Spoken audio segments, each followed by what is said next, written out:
See that? You good to go? Or it's been a while. He's probably driving. Welcome. Excellent. And Christopher, can you hear us? Yes, can you hear me? Yeah. Thank you. Awesome. Welcome, everybody.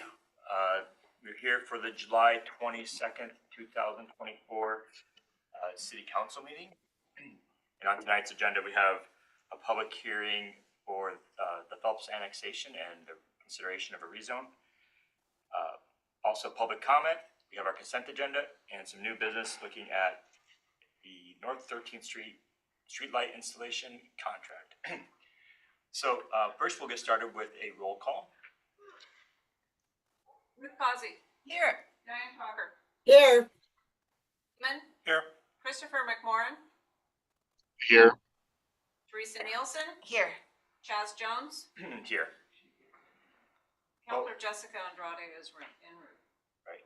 Yeah, and we're expecting Counselor Andrade will join us in the next few minutes. So, well, welcome everyone. Appreciate you all being here. See a lot of familiar faces, and it's good to have you all here.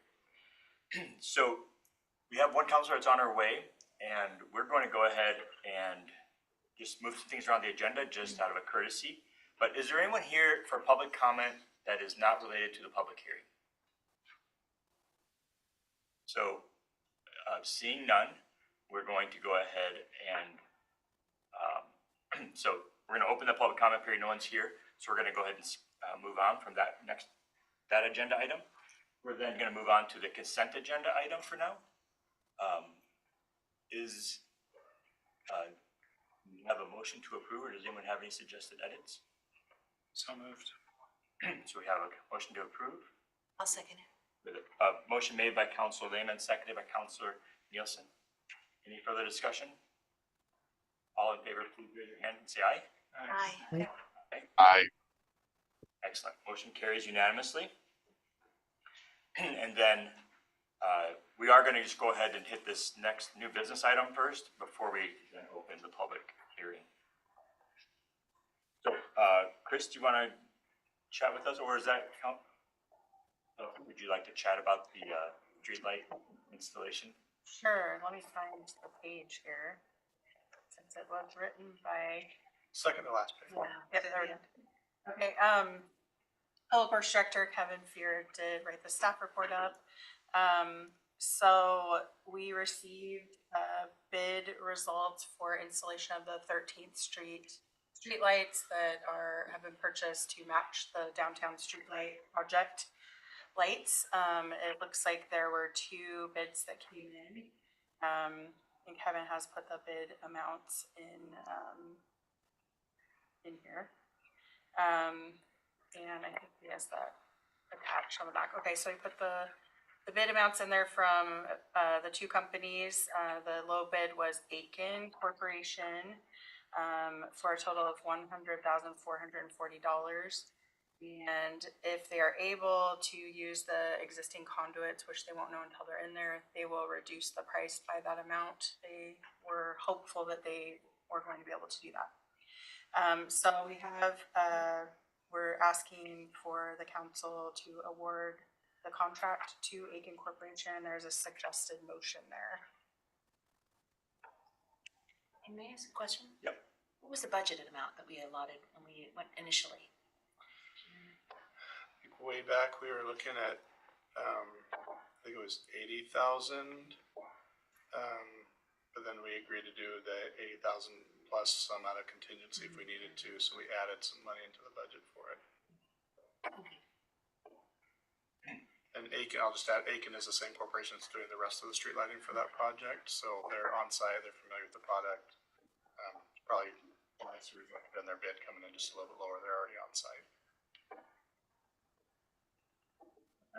I wonder, the city manager could speak to the likelihood the conduit being reusable. Is that, how long has it been in the ground? Is that the goal?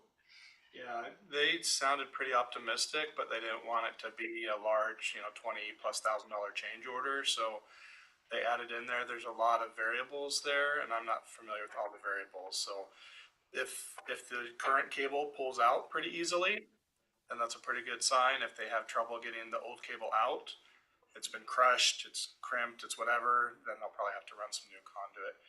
And they may be able to run some new conduit in some areas and not all of the areas. So I can't give you a much better answer than that, though. Conduit is tricky. It's supposed to work all the time. It doesn't always. And for those of us who are actually what holds the electrical cables. Typically, it's a 1.5 or 2 inch PVC pipe. So it'll be a plastic pipe that gets run so that you can run your electric lines and everything through it. So if you ever have to replace the lines or there's an issue with it, you can pull it through and put it back without having to retrench the road every time. It also protects the cables to a certain extent as well when they're underground.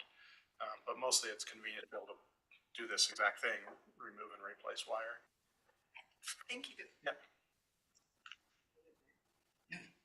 I'll make a motion. Okay. I make a motion to award the North 13th Street Streetlight installation contract to Aiken Corporation in the amount of $100,440. And I've heard Second. there's a lot of good things people are saying about the lights. They love them. We have a motion made by Counselor Nielsen. Second. Counselor. Yep.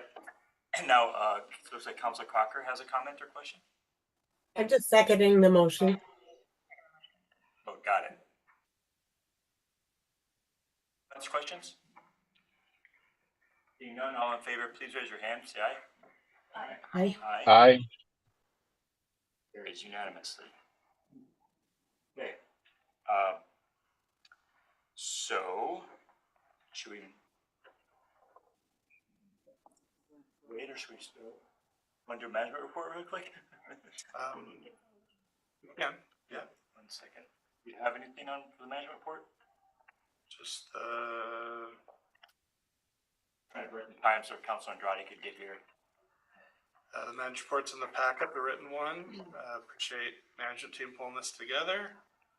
There's quite a few updates there, so I'm really just happy to answer any questions you've got. But then we could also do some liaison reports as well, in addition to the staff management report. It's been busy. I guess on a personal, I took a few days off, which was nice. Came back feeling a little recharged. So appreciate my staff covering while I'm gone. They always do a great job of letting me pick up where I left off. But yeah, it's been a busy summer so far. Any questions for staff? I did. I got a question a little while ago about the facade program and wondering what the status of those awards were and whatnot. Yeah, so it got delayed. I think that I found there were some built-in issues with some of the timing on how the project got set out, which was the first year we put it out there. Didn't allow for enough time between kind of the initial approval and a final approval to get to get bids sufficient and the drawings done. So extended the time, extended it a second time. I've reached out to 2 of the 4 applicants I've made contact with to let them know that it's going to be delayed. But really it's just a matter of getting time to pull that back in and kind of reset and set new time frames. So we still intend to award for this cycle of the 4 applicants that we got. To pick 3 from those. We just need to get it back on a time schedule again. I'm hoping to do that in the next week. So, Awesome. right now they're just outstanding. Councilor Nielsen? Do we have a timeline? You mentioned the EV charging stations, the grant. Do we have a timeline on that? Is that coming in the next recent? Let me defer to Chelsea on that one. She submitted that grant. Has been working with that more closely. Yeah, so we just signed paperwork for that. So the project has to be completed by May 2026. So kind of because it's a project that came up, was not on our project list, but the grant opportunity presented itself. We will be trying to fit that work in probably starting next spring. So we'll want to be in the construction season. But I'll be working with Public Works. There's a deadline for that. There is, yeah, so 2026, so we have quite a bit of time, and I did quite a bit of contacting, the EV charging company. I did contact Aiken since they were out. We'll have to bid some things out, but they did give us just some general ideas of costs for the grant application. So we do already have some contacts and ideas of how the project will go. Excellent. Hey there. Thank you. Just a second, and this is more of a comment than a question. The railroad crossings on 7th and 9th, I don't know if you've driven over them. Holy moly, if you haven't driven over the the street crossings on 7th and 9th, what a difference. I'm like, am I still in Philomath? It's wonderful, so thank everyone that was involved with that, really nice job on those. They're entering Philomath now, you won't feel it. That's right, I love it. If I could, Mayor, one item didn't make the list here is we have been in communication with HP Civil on the water reservoir. So I wanted to just give a quick update from last week. We do have agreement in place now for, it's essentially change order 2, which was HP Civil's acceptance of the repairs that are to be done and the cost of those repairs. It's a 20-day repair, and it's looking to start as early as next week. So they'll start that 20-day repair period, have everything done, and then we'll look forward to getting back onto just a regular construction schedule and hopefully not have to look back in the rearview mirror at the pad again. So very good progress there. Great work by our city attorney's office on working with HP Civil's attorney and finding a win solution out of all of this. Something that we can live with a good warranty, good workmanship. And I did get a little bit of promising news today as well that HP Civil has actually subcontracted out specialists to come in and do this work. Their contractors that are doing the construction work are great, but they don't specialize in this type of repair. So they've actually subbed that out to specialists to come in and do repair work on that type of concrete. So they feel like we're in really, really good hands on moving forward with the project. We're really pleased with where we're moving forward too, but I know it's been a long time coming. Again, as early as next week, starting that 20-day repair and then back on schedule. That's going to set the time frame for when that project should be completed, which helps set the time frame for when we'll release the RFP for the construction of the treatment plant, because we want those to sync up. So anyway, moving forward on that water project, finally. Is there a wait period between the repair? I know it's a 28 piece, but is there once that's completed, is there a waiting period before construction can begin, or do we know? No, I believe they'll start shifting their calendars once they know repairs are underway and they're hitting that time frame, and that's a maximum 20 days. No, they'll start shifting, adjusting their schedules so they're ready to get back on construction schedule. Any updates on the streets? There's still some construction going on. Construction will still continue on the streets.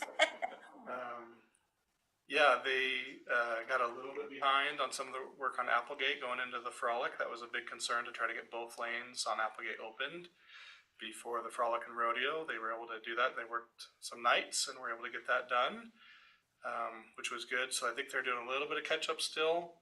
Not in any dire concerns as far as time frame goes.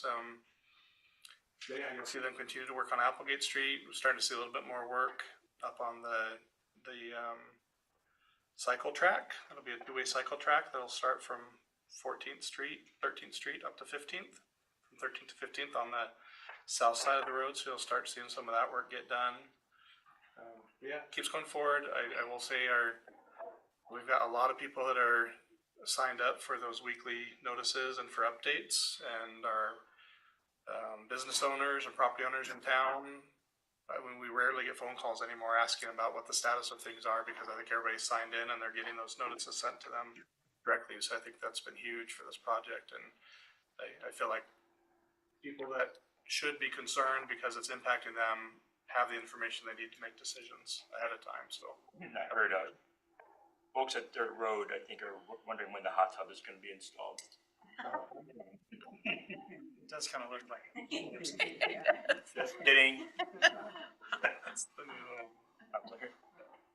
Since we're talking about construction, are there any updates about what's happening with Mill Pond? It seems like there's movement happening. Mill Pond is submitted for a certificate of occupancy on 2 houses. They're still needing review of the stormwater plan that got submitted today. So Public Works and City Engineer are going to review that and then go out and inspect. And then we're still working with DEQ on what they are going to want to see regards to the methane. Phase 2B is a little different than the other phases because they essentially scraped all of that fill material off the property and built. But there's still some post-construction reports that are supposed to be submitted, and so we're looking to those before we issue certificate of occupancy. Those will probably come soon, though. I don't think either of those are going to take very long. So you could see people moving in maybe by the end of the week or next week, depending on how quickly these process. That's just 2 houses, and so then the others will work through. We're seeing progress on some of the infrastructure. There's some on the street that got vacated, the stub out that got vacated.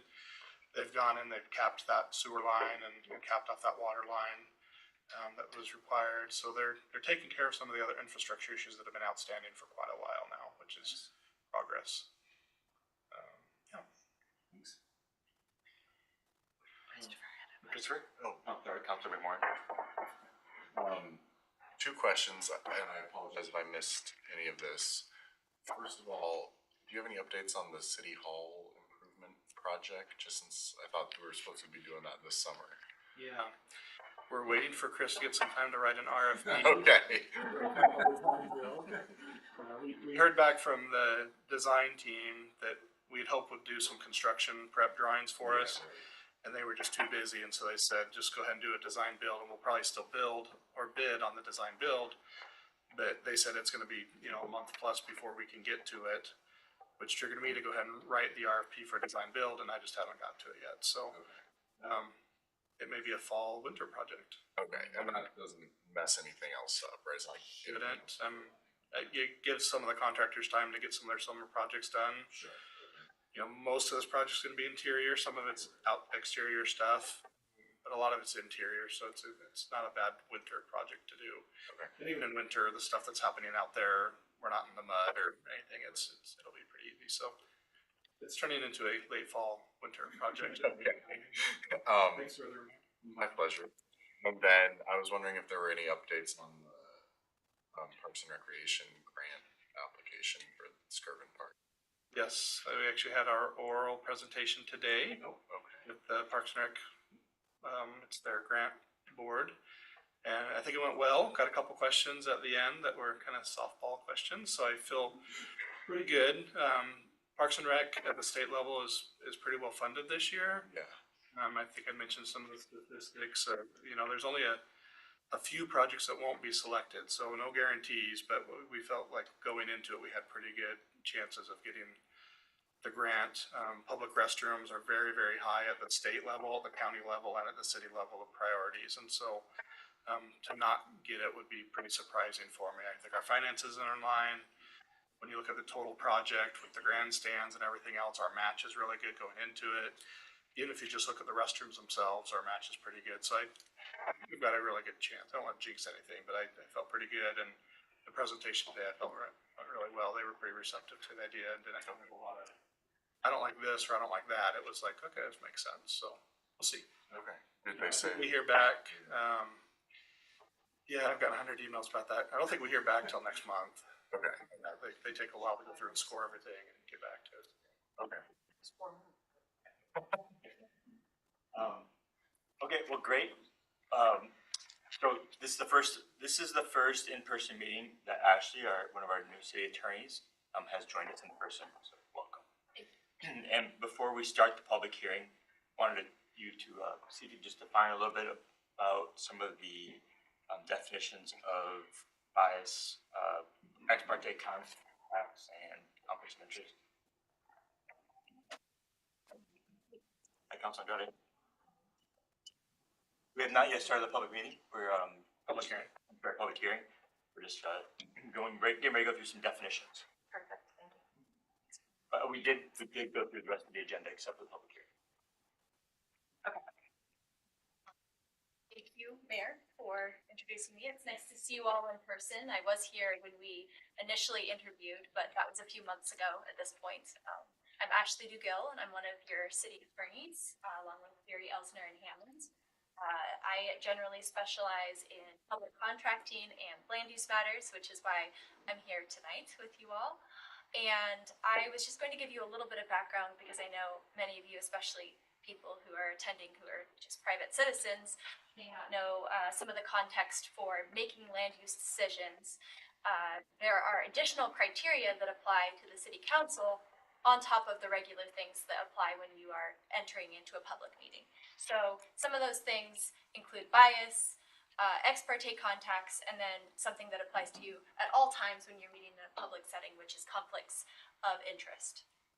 So bias is one of those things that applies primarily in a quasi-judicial context. And bias, that's a loaded word, but it does mean something legally in this context. And it basically means that if it exists, if a decision was the product of positive or negative bias rather than an independent review of the facts and legal criteria.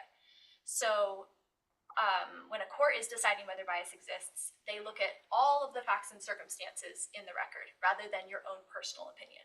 So really what they're looking for is the appearance of bias rather than how you personally are feeling. And you do have an obligation that if you feel that you are in fact biased, that you've prejudged an application because of facts or circumstances, because of this appearance potentially, who you're connected to, who maybe you know in the community, etc., then you are recommended to recuse yourself or remove yourself from the decision-making process, basically. If a court does in fact find bias, that can have some pretty heavy consequences for a city. So it can actually end up invalidating a local decision if they find bias, but it is a high bar.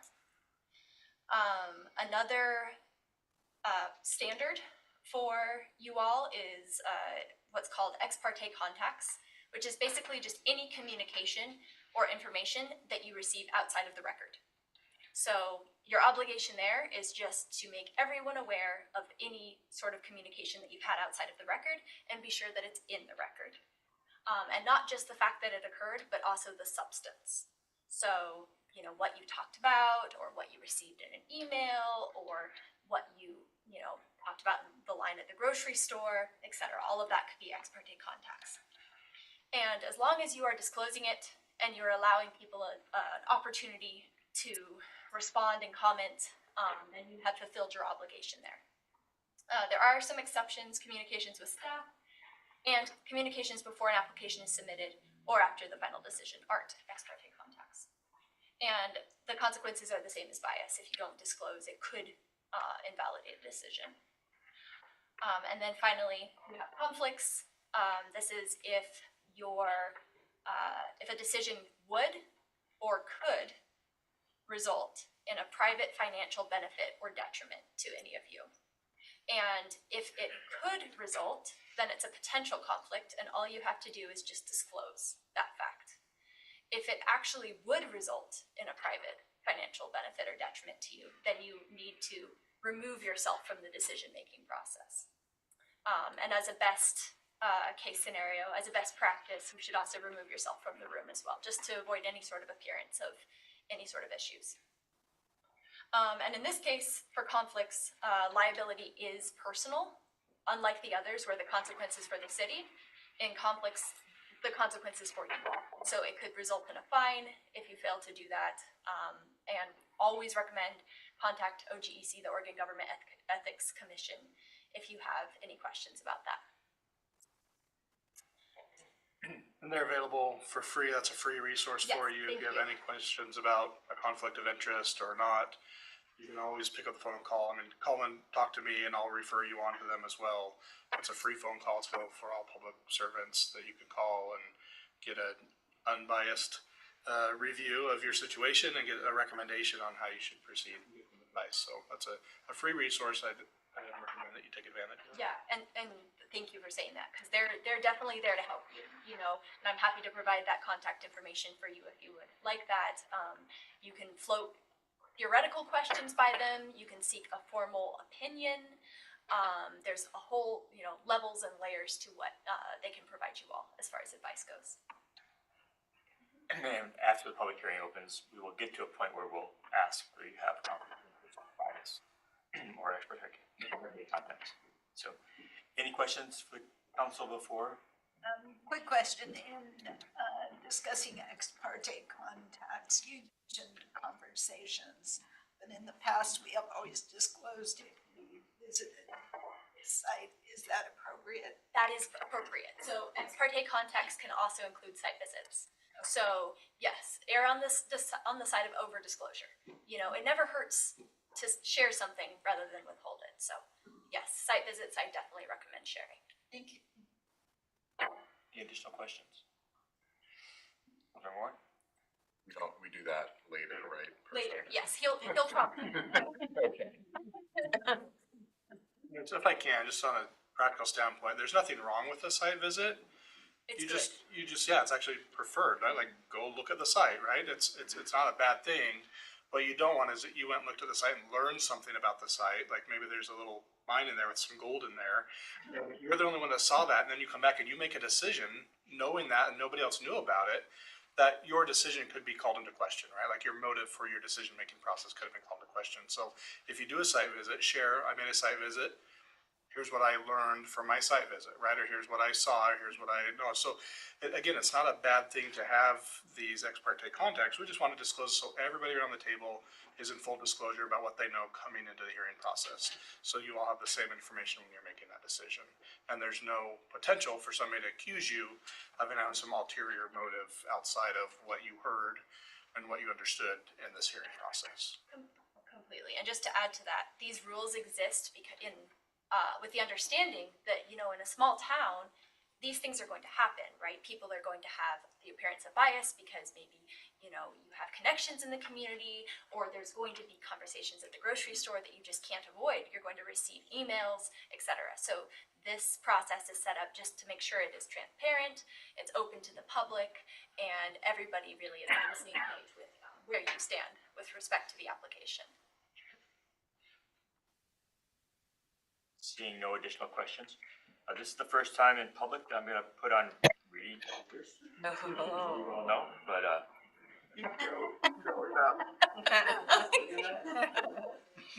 see. Yeah, so I have a script for quasi judicial public hearings that we'll read so that we can keep everything legal and we go through the actual process as we go through. So first, I will now open the hearing on case file PC 24-02 and PC 24-03, an application for annexation and appeal of a planning commission decision on a zoning amendment. On case file, so I'm going to review the case file and the summary provided by staff. Case file PC 24-02 and PC 24-03. Address is at 769 North 9th Street. The applicant is requesting annexation and appeal of a planning commission decision on a zoning amendment.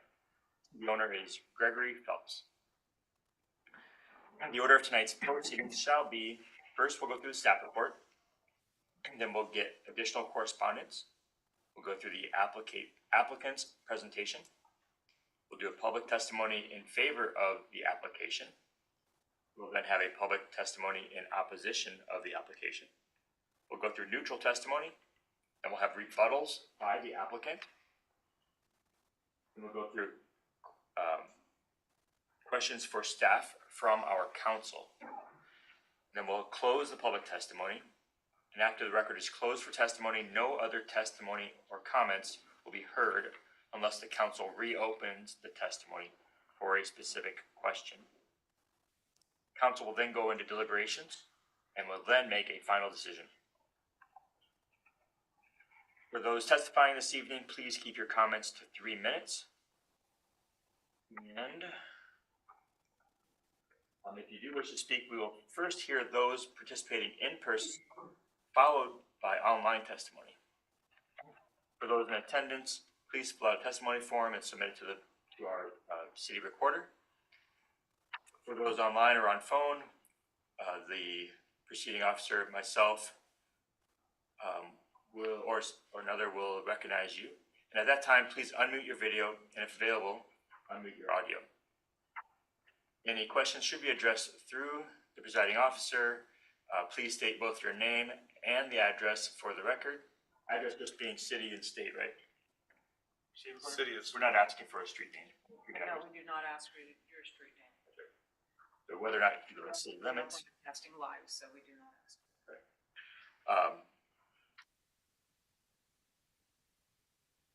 then please keep your testimony concise and to the point. The City Council will make a final decision tonight, or the matter may be continued at a later time and date certain in the future.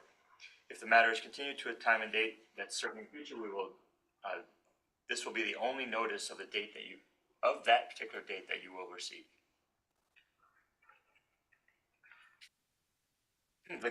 So the criteria that apply to this decision are listed in the staff report. These are the criteria that the City Council must use in reaching a decision. Your testimony and any evidence must be directed at these criteria or any other criteria that you believe apply to the decision. Please describe how your comments relate to the criteria. Again, a decision on this application must be based on the applicable criteria. Despite the importance of any other issues or concerns, the City Council can only base its decision on whether the evidence shows the application complies with that criteria. The City Council's decision may be appealed to LUBA. Failure to raise an issue in sufficient detail to allow the City Council and the parties an opportunity to respond to the issue precludes an appeal to the Land Use Board of Appeals based on that particular issue. Failure by the applicant to raise constitutional or other concerns related to the proposed conditions of approval in sufficient detail to allow the City Council to respond to the issue precludes an action for damages in circuit court. So now we'll go into council declarations. Now I ask members of the City Council to disclose any ex parte contacts, bias, or conflicts of interest, including any site visits. Please indicate the nature and extent of the ex parte contact, bias, or conflict of interest, and indicate whether you intend to participate in or abstain from the hearing.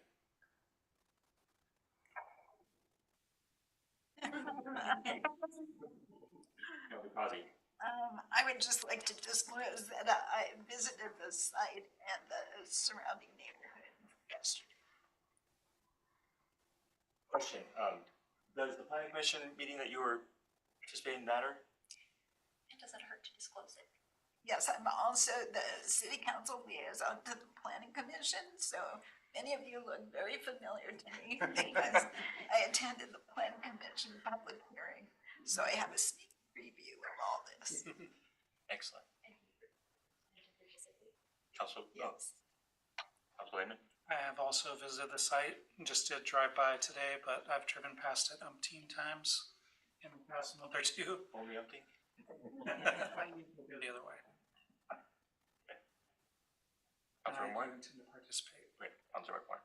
I've also visited the site. I live a few blocks away, so I don't know if I ever conducted an official site visit, but it's hard to not visit it. And then I also received an email from Monk and Donnell Davis and then met with them just to kind of hear their thoughts on the property and offer any sort of context from the city that I could. And I intend to participate. Councilor Crocker? I will just say that I've been to the property. My daughter was a good friend of the grandparents that live there, so I've been there several times, and I don't think it's going to affect my judgment. So you will plan to participate then? Yes. And then, go ahead, Councilor Nielsen. To join the crowd and to disclose, I also live nearby and made a site visit, but also have driven by on numerous occasions, and I'm very familiar with the neighborhood and the area, and I do plan on participating. And then I will mention that I live across the street from the property and I have visited the site. I walked around it, mostly legal, right? I walked around and just checked it out, and I've had several ex parte contacts with various folks, but I also have potential conflict of interest in that the decision to make tonight will will affect my property owner or my property value, and I don't feel like I can make an unbiased decision, so I shall be recusing myself from the conversation, which means I will actually be exiting the building. And so I'm not going to participate. But that's all I have, and I am going to actually pass it on to Councilor Causey to lead the rest of tonight's meeting. If we went through all the other business, I'll probably just go home and watch it from there. Watch what? Thank you, Mayor Jones. Thanks, Mayor. Yep. And Councilor Causey, here's the list of all the. Well, everyone, thank you for being here. It's great to see the room so full, and it's great to have public participating. Have a good night. Yeah, thank you.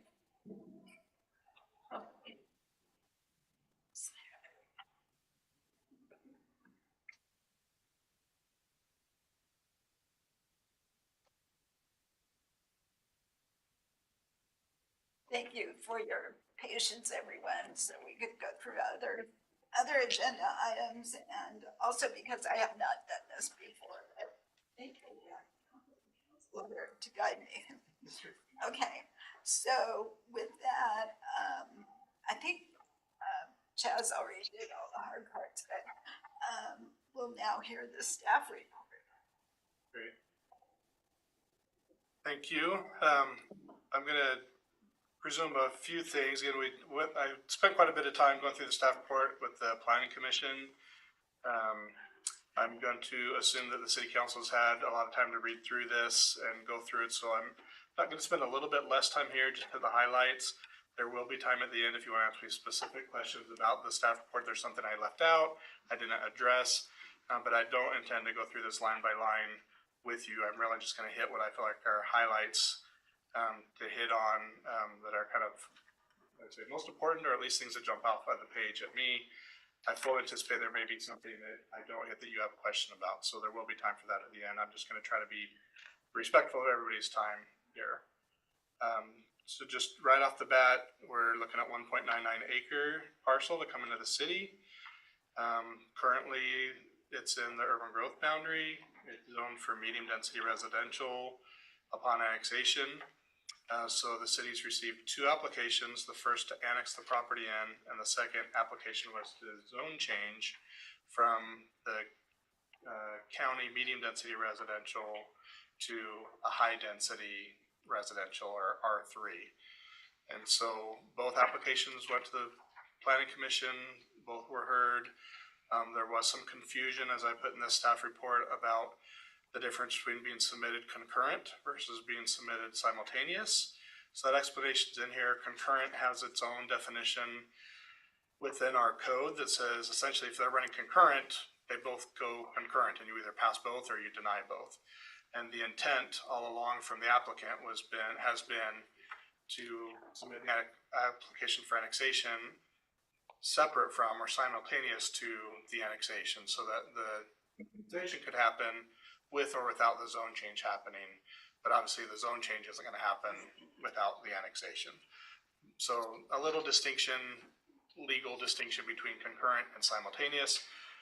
Although advertised originally as concurrent, these applications were submitted and intended to run simultaneous, which is how we'll be reviewing them tonight. The other wrinkle in there is that at the planning commission level, the annexation was approved and recommended to the city council for approval. The zone change application was denied, and so that decision was then appealed to the city council, which is why it's before you now. If not for the appeal, it would have just died at the planning commission level and you wouldn't be hearing the matter of the zone change. But with the appeal by the applicant, you're essentially hearing that request for the zone change because of the appeal. So that's kind of background information as to how we got here now. There's specific information about the property that I won't go into a lot of detail on, as far as, you know, one existing structure, a couple of outbuildings. This staff report is a little different from the planning commission staff report as well, in that I'm really just looking at the annexation on its own and looking at the merits of the annexation. So we're looking at, in its current form, if it were to be annexed, it would be at medium density residential. That allows for our R2 zoning. That would allow for up to 22 housing units. And so if we're talking annexation, which is what we're gonna do first, is just annexation. We're gonna be looking at that 22 unit household, 22 household units coming in as an annexation. We'll look at that criteria, and then at the end of the staff report, we're going to look at just the zone change and what the difference between the zone change from R2 to R3 would look like and how that's impacted. So see that, that's how I'm gonna present it tonight as well. Another side note here, regardless, this is the top of page 2. Benton County has requested that a portion of 9th Street that's currently outside city limits be annexed into city limits along with this property. There's no additional cost to the city to do this. The only reason that street hasn't been annexed before is because there was never a legal definition provided when another adjacent property along 9th Street was annexed in. It doesn't change jurisdiction. Jurisdiction is important because that's who's paying for maintenance. So Benton County will still maintain jurisdiction of the street. They're still going to maintain it.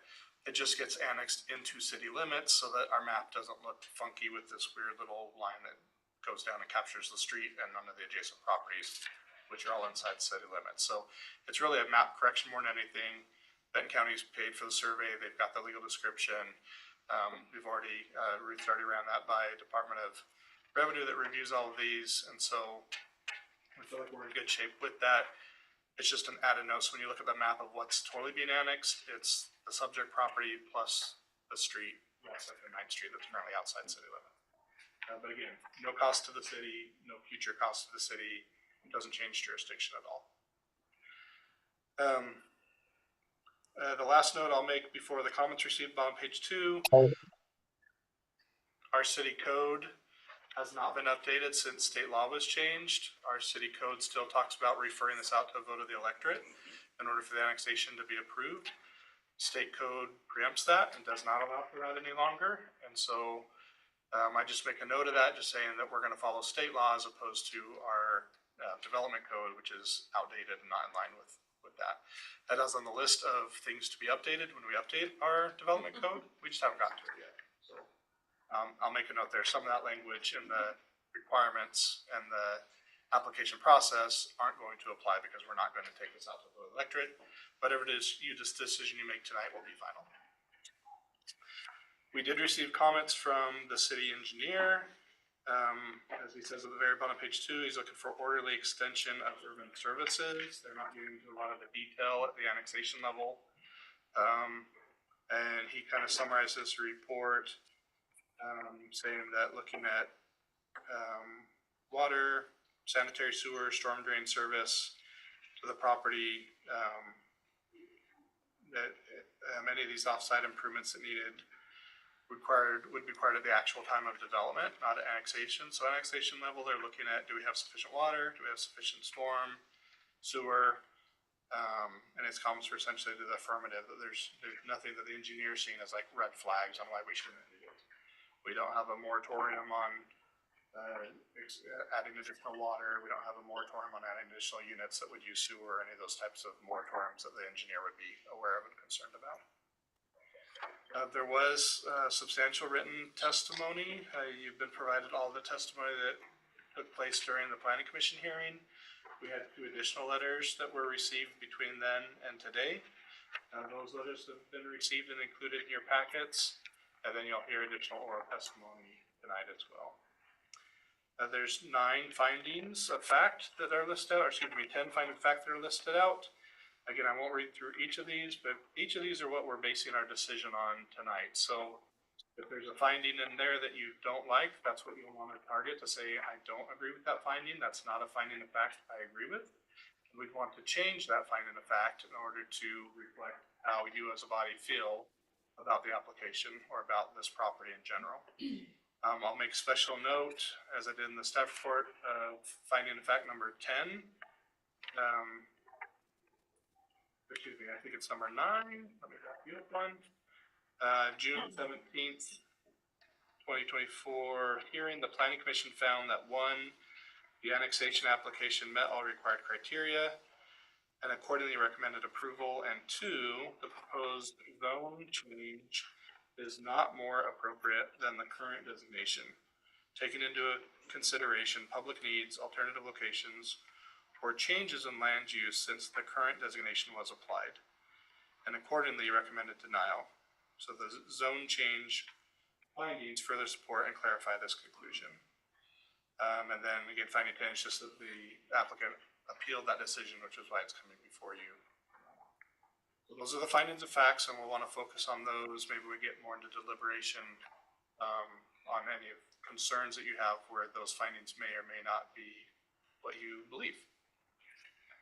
So looking specifically at the annexation, for the annexation application, the criteria is listed in the municipal code, 18-135-30.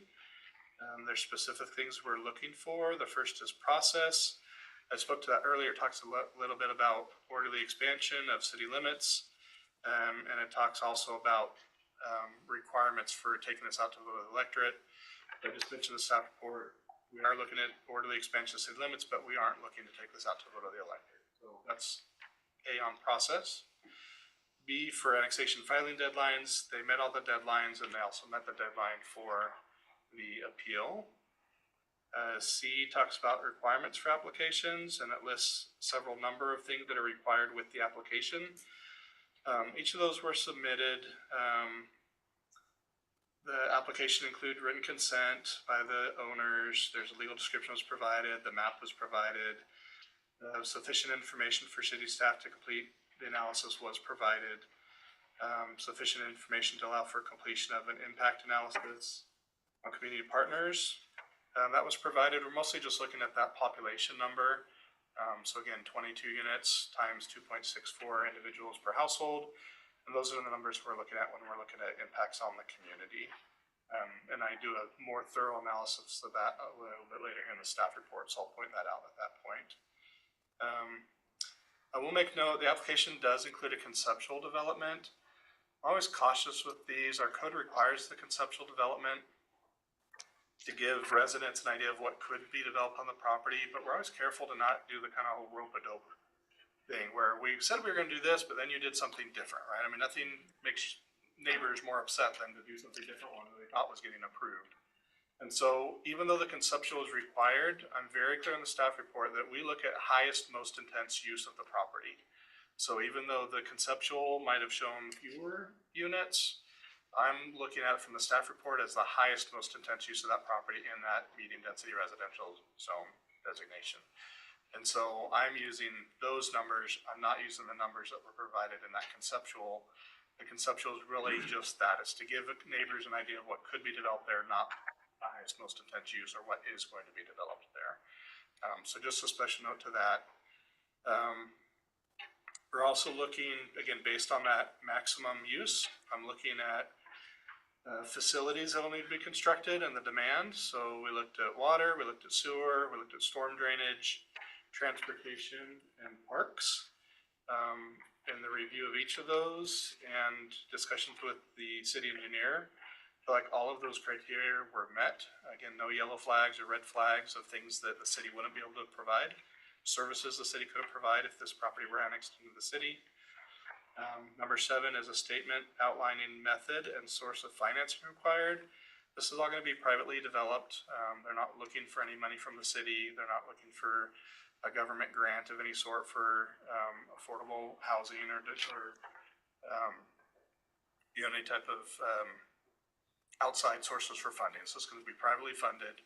I did make a note in there. There's always opportunity if the city requires them to upsize something that's not necessarily required for their development, but it's required for future development. They always have the option as a developer to submit for some type of a reimbursement district. So future property owners that tap into that improvement that they did can directly reimburse them for those expenses.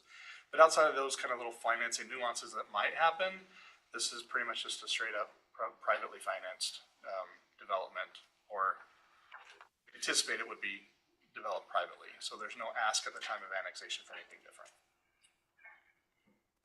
The conceptual plan was provided in number 8. I already discussed that a little bit. We did look at local wetland inventory. It does show some potential wetland issues, and at the time of development, we'll take a closer look at that and see how their proposed development is going to impact those wetlands or not, and of course make them go through our Army Corps of Engineers Department of State Lands to make sure they get the appropriate approvals if there's going to be an impact to the wetlands.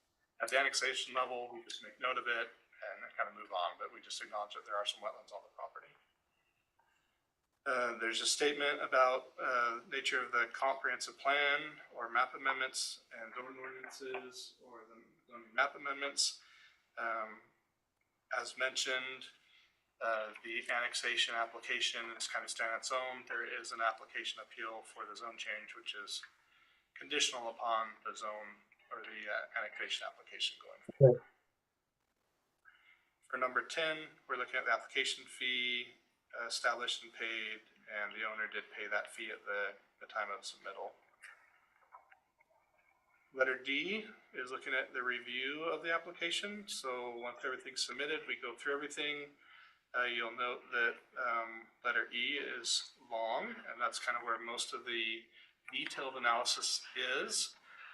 I'll try to be brief here because there's a lot of detail. Again, I'll assume that you've been able to go through and look at the numbers and figures, so I'll be very brief in my summary here to say, in our detailed analysis of current availability of water, as well as water that's already been allocated for future developments that haven't developed yet, the city found that we have sufficient water for a development at medium density residential. We have sufficient sewer capacity. We have sufficient storm drain capacity. There's sufficient street capacity as well. And then we also have sufficient parks with the parks that we have in the vicinity there. So no flags came up on concerns that the city should have if this property were annexed at medium density residential of areas where we would not be able to provide city services to this property in the future upon annexation. Again, a lot of information there, but that's kind of the summary. We looked at stormwater, I mentioned. We looked at parks. We also looked at schools. Didn't go into a lot of depth just because of the size. It's really a pretty small impact. In the planning side, we estimate about 1 student for every 2 dwelling units. So at 22 dwelling units, you're talking 10, 11 students, 11 students.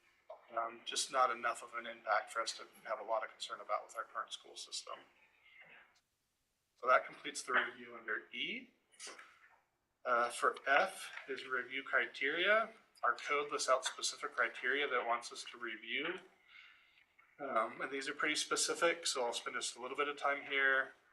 The property annex has to be entirely within their growth boundary, which it is. It's subject to the city's comprehensive plan.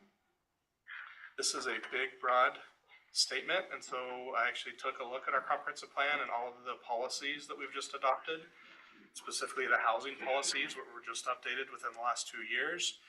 And I've gone through not just housing, I've looked through citizen involvement and housing and urbanization and public facilities and services and transportation. So went through the comprehensive plan and I looked for policies that were either directly adverse to or in line with this development of medium density residential within city limits.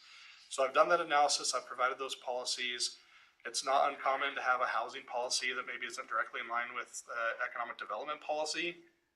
We need more housing, we need more business districts. Sometimes there's a line there where one has to give, but in general, in going through and doing that review, I didn't see anything in our comprehensive plan policies that would raise concerns over annexing a 1.99 acre residential piece of property into city limits. In fact, there's a lot of policies that encourage annexation of additional property for this type of housing, for medium density housing into city limits. In fact, housing of all sorts. This council, it wasn't that long ago, the council I'm sure remembers all the discussions we had with the consultant about we need housing of all sorts, and the government needs to be more involved in getting housing of lower income. But housing of all types is vastly needed within our community. So shouldn't be any surprise there. The conclusion there is that the criteria is met. The application meets the comprehensive plan's primary residential land use goal to maintain and improve existing residential areas. Number 3, getting close. At least one lot or parcel of the property is annexed must be continuous, and it is. Annexation of the property must be of benefit to the city of Philomath. The application references the housing needs analysis recently completed by the city and current deficiency in housing. Annexation of other property would allow for additional housing, which is seen as a benefit this annexation would provide to the city and the community. The criteria was deemed to be met. This property has not been zoned for industrial or agricultural purposes, so number 5 wasn't applicable, number 6 wasn't applicable. The property is less than 2 acres, so number 7 was not applicable to this annexation. And number 18 is applicable, so we'll need to remember when we get down to the end. Anytime we annex a property to the city, if it's not directly connected to a sidewalk already and there's an existing dwelling unit there, we don't want to annex property in the city and then not have a safe way for people to access the sidewalk system. And so the condition of approval simply states that upon annexation, within, what's my time frame? 18 months, the property owner is going to need to either connect their property to the sidewalk system, which would mean install a sidewalk across their frontage, or worst case scenario, they'd have to demolish the home, one or the other, right? But we can't have a home annexed into the city and then not be connected to the sidewalk system. So it's one of those two. So that'll be a condition of approval, and you'll see that later. And when we get to the motions, that'll just be a condition. And that gets us to conclusion. We're not close. For annexation, application for the annex 1.99 acres at 769 North 9th Street meets the applicable criteria as provided above, with the condition of approval noted previously. Talk a little bit about the public process that we follow. I do think our code does a really good job of inviting public participation, notifying surrounding property owners. I will say, and this is credit to Ruth Post, our city recorder, and Leilani and our previous planners that have worked on this. It didn't used to be uncommon for people. I just heard about this. And I can tell you that last month in the planning commission hearing, some people might have thought that, but I didn't hear anybody say, this is the first I've heard about this. I didn't know anything about this till today. Most people saw the sign. They got the letter. They saw the public notice in the newsletter. They got the email blast. And so I think the city's done a lot better job of getting information out to people about land use decisions happening in their neighborhood. And so I'd commend the city council and city staff for working hard to make that happen and not surprising neighbors and neighborhoods with new developments in their property that around their area that they didn't know anything about. So I make a little bit of mention of that there, but I just want to give kudos again to staff and to the city in general for doing a good job of getting information out to the public. Now we'll probably hear several people testifying that they've never heard anything about this until today. But at the planning commission level, check my words. I noted the one condition of approval, and there's a recommended motion there for approval of the annexation, or again, if there's something in the findings that the body of this council doesn't agree with and we want to change a finding, and you can do that with that second recommended motion to change a finding and then look for denial of the application. Zone change. Do you want to take any questions on that first? That might be helpful, and then I can shift over and talk about zone change. I think that might be more helpful. So, and that'll give me a chance to sip some water. So any questions on the staff report? Yeah, thanks. Councilor Crocker's got a question. I'll defer to you. Go ahead. Yes, I was wondering, with the wetlands and the Rock Creek easement, was that taken into account when you came, or somebody came up with the number 57 and 22 on the zonings? Or does that not take that into account and it will be less?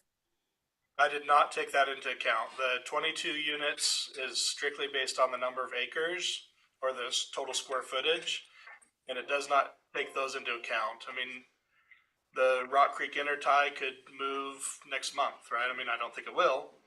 Those types of things can change, and so when you're looking at worst case scenario or highest, most intense use, I think it's more conservative to just go with that total big number. And then just know that it's probably not gonna be that high, it'll probably be something less than that, than to try to speculate how much less. So I didn't speculate, depending on the development layout, it could have zero impact, it could have a substantial impact, it just depends on how it's developed. So no, short answer is I didn't subtract any housing units because of the Rock Creek intertie or the wetlands. If I could just interject, I'd like to remind council there will be an opportunity to ask additional questions after public testimony. Other questions for staff?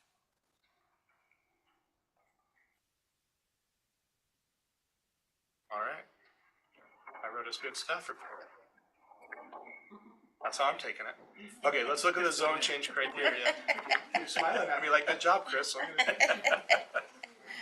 take what I can get tonight.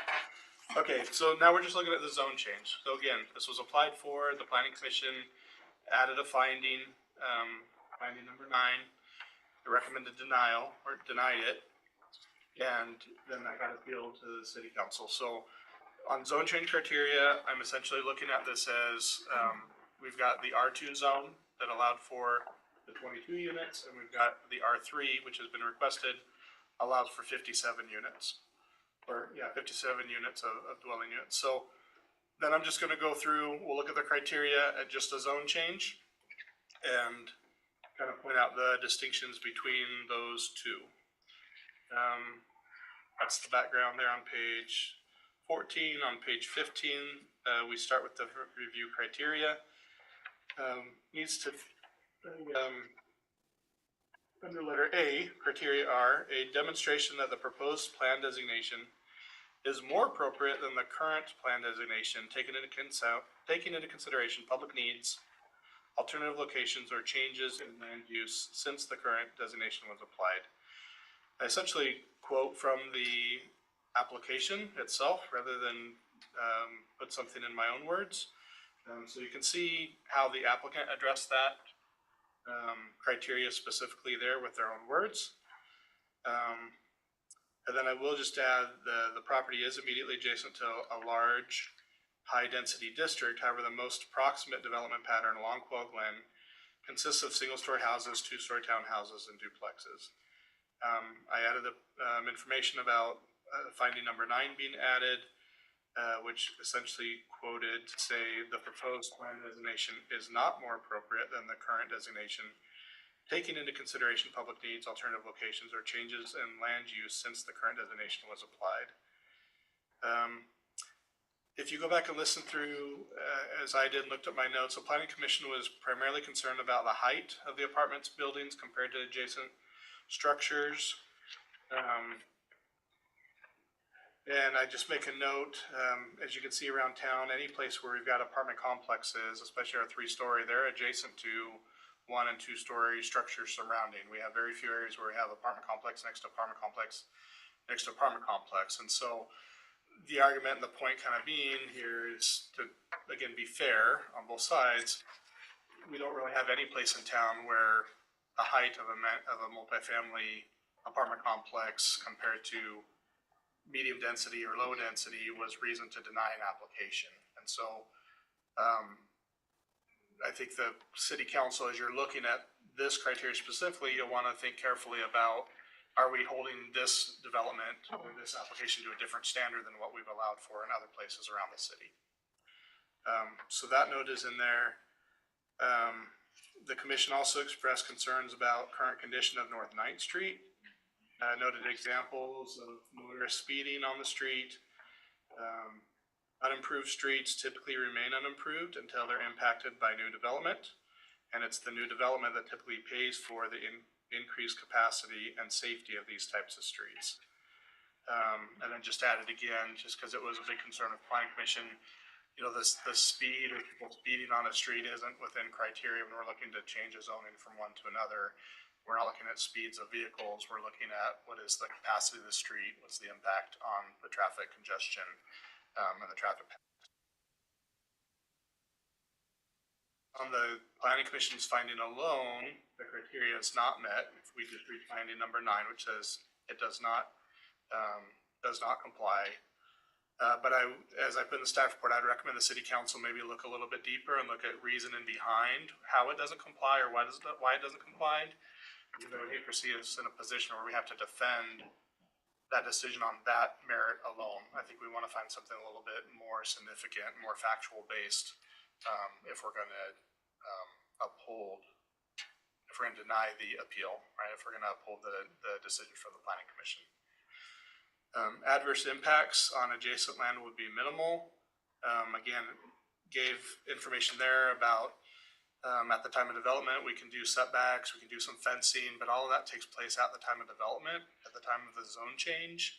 In itself, we're not necessarily looking at what those adverse impacts would be, other than to say we know that there's going to be difference in height, or could potentially be difference in height, and we've got some tools that can address that at the time of development. At the time of annexation or the time of zone change, we don't really address those issues. Letter C, with services will be required as a result of the amendment can be provided by the city. So we actually look at water, sewer, stormwater, and transportation again. This table that's in the middle of page 16 and 17, there's a lot of information there. I'll take just a minute on it. At the very first column, you've got each of the five or each of the four that we're looking at. I talk about the park in the paragraph, the subsequent paragraph, but we look at those four services the city provides. Second column is the demand at the R2, so that's with 22 units. Demand at R3, that's with the 57 units. What the demand on city services would be. I list out the current capacity of each of those services today, including developments that have been approved but haven't been or may not have been constructed yet. And then the impact summary is pretty straightforward. There's no real material difference in what the city can provide service-wise when you're looking at a development of R2 versus R3 on a 1.99 acre piece of property. Mentioned the parks down here, 0.25 miles away. Again, the difference between those properties with less than 500 people will live in that 0.25 area park. The park has plenty of capacity. Again, whether it's an R2 or an R3, it's not going to have an impact on the capacity of that park to provide services to that park or to those residents. Let me finish real quick and then we'll do questions. Letter D is conformance with the plan policies. So again, we look back at the comprehensive plan. The Philomath comprehensive plan addresses the need for all types of housing, specifically lays out the need for middle and low income housing. I make a general statement there, and I stand by it, that you can't guarantee that just because something is multifamily, that's going to be less expensive. But generally speaking, you know, a 2-bedroom, 1-bath apartment complex unit is typically going to be less money than a 2-bedroom, 1-bath house, right? And so, as a general statement, higher density tends to lead for lower cost per unit. Not always the case. There's luxury apartments and luxury condos, but for the most part, again, at the zone change distinction, you're typically looking at smaller, higher density typically leads for lower cost, which is supported within the comprehensive plan. And that's a very general statement that can find exceptions either which way, but I think it holds true generally speaking. The last criteria is letter E, conformance with applicable statewide goals. And if an exception to the statewide goals is required, conformance with ORS 197-762. The proposed zone changes would conform to applicable statewide goals related to housing availability, housing development, and housing costs. The criteria is met. The zoning map would need to be modified to denote subject property once within city limits, based on the city's decision to approve or deny the application to change the zoning from the current county zoning of medium density residential to the city zoning classification of either medium density residential or high density residential. So, regardless of what the city wants to do, the property will be rezoned. It's just a matter of if it's zoned R2 or R3, medium density residential or high density residential. But the current county urban growth boundary designation of medium density residential will be replaced by a city zone because it's going to come into city limits if you approve the annexation. My conclusions there, I think I've said enough on the conclusion to kind of summarize it. There's a recommended motion in favor, and then there's a recommendation to amend any of the findings that are listed, and then a motion for a denial is available to you as well, depending on which way you'd like to go. And with that, I'll end the staff report and answer any questions about the staff report, anything I didn't cover, or any questions specific to the staff report on zone change. Yes, didn't we, like at the beginning of the year, didn't we rezone 19th and Chapel to high density from medium density?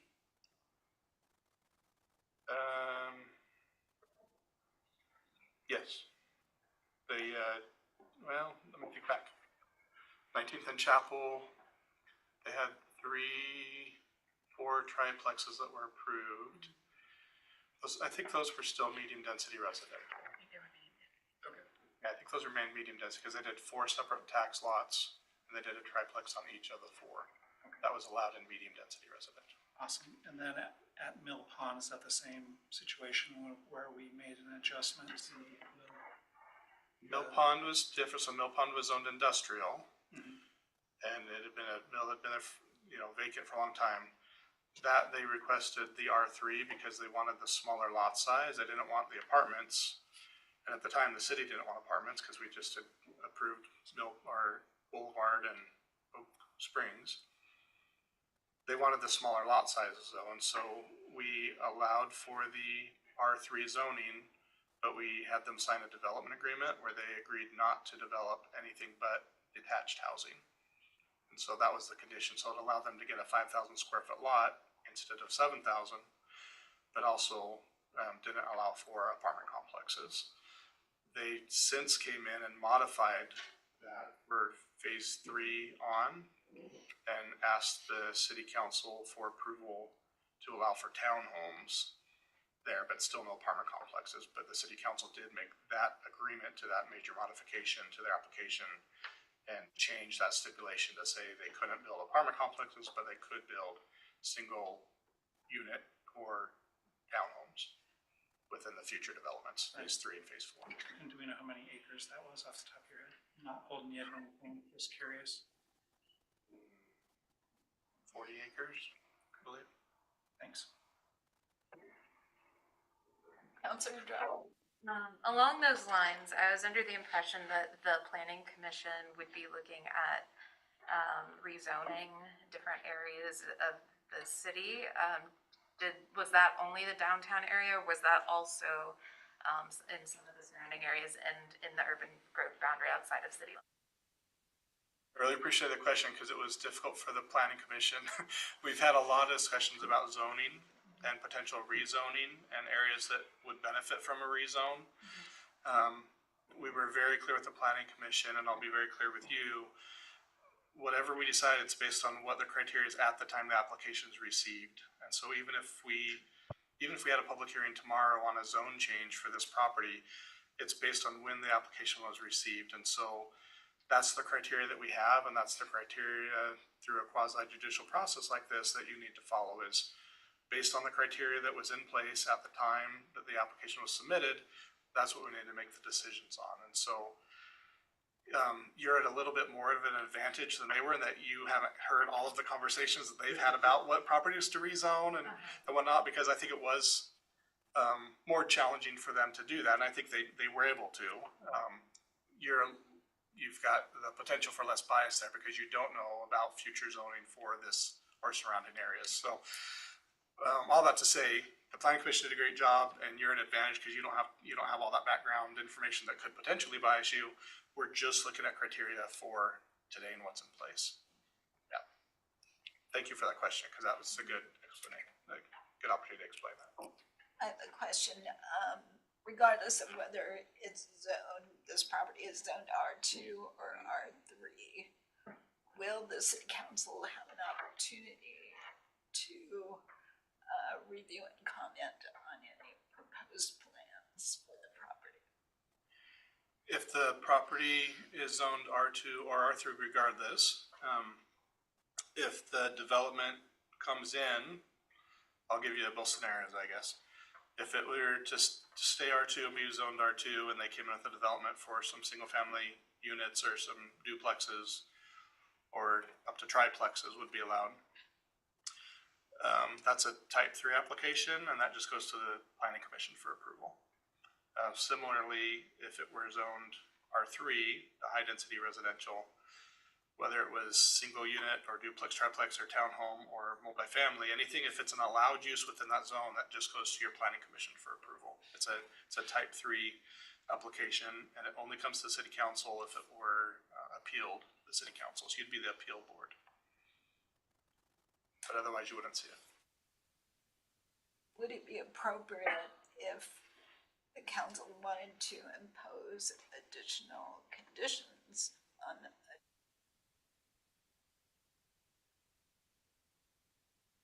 Potentially, it would depend on the type and the specifics on it. So really your conditions of approval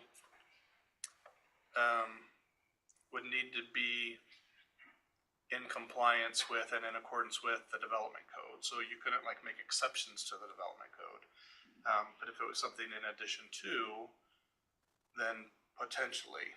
It would depend on how it was worded, and I would look to the city attorney to say, is this going too far? Is it not going too far? Yeah. It would depend. To that point, I mean, conditions of approval are necessary at times. You know, you mentioned the condition of approval to meet the criteria for the annexation, right, that we recommend. But you can't set conditions of approval on a theoretical future development, right? The conditions need to be for what is in front of us, which is the zone change and the annexation. Thank you. Yeah, thank you. any other questions? Okay, correspondence, I need to ask if there's additional correspondence beyond those items included in the agenda. I do have, these, which I'm sure everyone has a copy of this from Bill Narver. I think that's gonna be part of his oral testimony. He just wanted you to have a hard copy ahead of time, but we'll cover that during oral testimony. All right, thank you very much. Okay, at this point in time, I would like to introduce the applicant's presentation.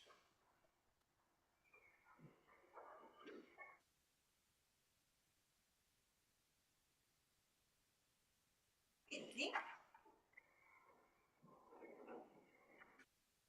To say that here tonight we have Phelps. We are here representing his objectives and vision for this piece of property. We have also with us from Devco Engineering, our civil engineer, Trevor Brunel, who helped with the conceptual utility plan that you saw in your packet. And my name is Linda Howard. I'm an associate project manager for this project for Devco Engineering. So addressing the staff report in the order presented by Chris, we'd like to first talk about the annexation application. For the City of Philomath staff report to the City Council regarding PC 24-02, the City of Philomath has known for decades that this site would ultimately be developed and has planned for that. The city has developed facility master plans for water, sewer, storm drainage, transportation, park facilities, which identify future needed infrastructure to support the improvements required by anticipated population growth. The city's engineer states that overall there does not appear to be any issues from the street or utility viewpoint that would preclude the annexation of this property to the city. With off-site improvements to be determined at the site of a future development proposal. The graphic representation of the site's existing conditions, the proposed conceptual site plan, and the proposed utility plan. Please refer to the copies of these graphics in your council meeting packets. The findings of facts presented in the staff report summarize that the annexation application meets all of the required criteria and supports the appropriateness of the approval of the annexation request for the property. The applicant generally agrees with findings of fact 1 through 8, with opposition to the finding of fact added by the Planning Commission in their denial to forward the requested zoning amendment, PC 24-0 to City Council, which we'll discuss in the following portion. The annexation application criteria and findings demonstrate that the annexation application for PC 24-02 meets all the criterion under portions A through D as outlined in the staff report. With a detailed evaluation and report supplied by city staff under section E, the staff evaluation, describing available public infrastructure and outlining that the annexation of the site can easily be served by all public infrastructure without any undue demand on any of the public facilities. Section F.2 of the staff report addresses the appropriateness of the annexation application considering existing comprehensive plan policies, city ordinances, and other applicable policies and standards adopted by the City Council and the State of Oregon. Staff's conclusions were that the application meets the comprehensive plan's primary residential land use goal to maintain and improve existing residential areas, develop a variety of housing types to meet the city's housing needs. The application was found to meet all of the applicable subsections of Section F. The conclusion of the Planning Commission staff report states recommendation by the City Council, Philomath staff, and Planning Commission. I'm sorry, I got off track there. We agree with the conclusions of the staff report as it states recommendation substantive to supporting the approval of the annexation application. The applicant totally concurs with that. We would like to thank staff for a very thorough, well-organized staff report, and that's the end of the annexation application portion. And I guess I continue on. There's no, okay. All right. So regarding the appeal, Commission decision for file number PC 2403, the comprehensive plan zoning amendment for the property. There are various reasons that we were required to state on the form and in our additional submitted information as to why we chose to appeal the Planning Commission's decision. The City of Philomath staff report prepared for the City Council states findings of fact which support not only the accompanying annexation request, but also the requested zone amendment from City of Philomath R2 to R3 zoning. I won't go through all the findings of fact. Chris did such a nice job of going through those. I will basically state that we concur with findings 1 through 8.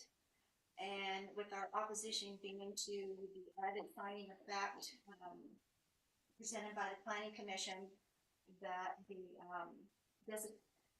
change in the zoning amendment plan designation was not more appropriate than the current designation, taking into consideration public needs, alternative locations for changes in land use since the current designation was applied. The Planning Commission added finding, which is number 9, is not a clear and objective finding corroborated by data or information based on the comprehensive plan, which might support the Planning Commission's denial. Denial of that application was based on this newly created finding alone. Based upon the following outline of information, the applicant would request to strike the new finding from the Planning Commission based on its tentative, unconcise language. The decision criteria analysis in the staff report discusses the various criterion used for evaluation of the applications. Every criterion was met by the applicant's application materials, including city infrastructure analysis prepared by city staff, showing that proposed annexation and zoning amendment could be approved. This appeal is based on the Planning Commission's denial of the comprehensive plan zoning amendment for this property. The staff report discusses the criterion for the proposed zone amendment. As criterion A, the demonstration of the proposed plan designation is more appropriate than the current plan. Addressing that staff report comment, the property is immediately adjacent to a large high-density district. However, the approximate development pattern along Quail Glen consists of single-story manufactured homes and 2-story townhomes and duplexes. The development pattern chosen in the adjacent R3 zone areas at the time of construction of these homes was most likely chosen to meet the perceived housing needs at that point in time. That development mimics low to medium density as opposed to the allowed high density. In addition to the single and two-story units in these areas, there are documented three-story townhomes on lots adjacent to the project's south property line. The existing R3 zoned areas being developed at lower density used a portion of that R3 inventory area as a lower to medium density. So the R3 zone still exists, but the development was constructed at the lower density levels, not utilizing the R3 zones efficiently, placing low to medium density housing in the high density zone. The need for the option for multifamily housing units in Philomath could change the trend in new construction to denser multifamily dwellings to serve a wider range of homeowners and or renters. Public need is demonstrated to exist in the housing analysis report. Alternative locations or change in land use have not been quantified data.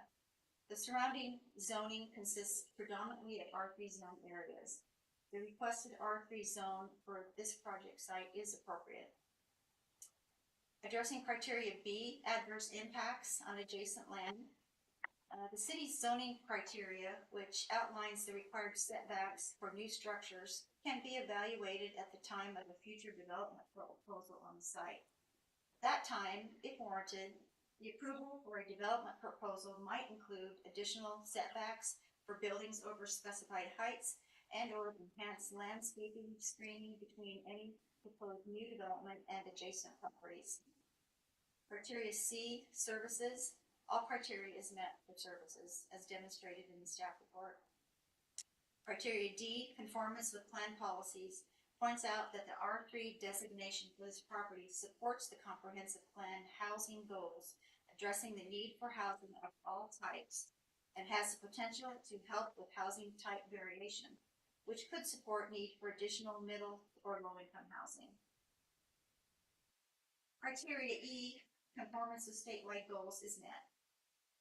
The city staff review of these two applications in consideration of the city's comprehensive plan, policies, and goals, staff reports that the application meets the comprehensive plan's primary residential land use goal to maintain and improve existing residential area, development of housing, variety of housing types in order to meet city housing needs. In their denial of the zone amendment application, the Planning Commission added a finding to the staff report findings, which they suggested supported their denial. The applicant contends that the finding added by the Planning Commission does not, in fact, supply a sufficient reason for denial, especially since the original 8 findings supplied by city staff show support for not only the annexation application, but also the zone amendment application. The applicant suggests that the finding added by the Planning Commission was not crafted based on comprehensive plan policies and goals. The added finding does not indicate a substantive reason to deny the zone amendment application. The applicant contends that the R3 zone would be more beneficial than the R2 zone to the city of Philomath by 1, offering the option for multifamily housing units, which would help to meet the city of Philomath's housing needs, and 2, supporting the addition of approximately 100, more or less, persons who might occupy the housing units at the R3 density versus the R2 density, while not significantly increasing demand on public infrastructure or generate sufficient volumes of traffic to trigger any transportation concerns. The City of Philomath staff report analysis on the impacts of an R3 zone housing development shows that existing infrastructure can support a development up to the maximum density allowed in the R3 zone.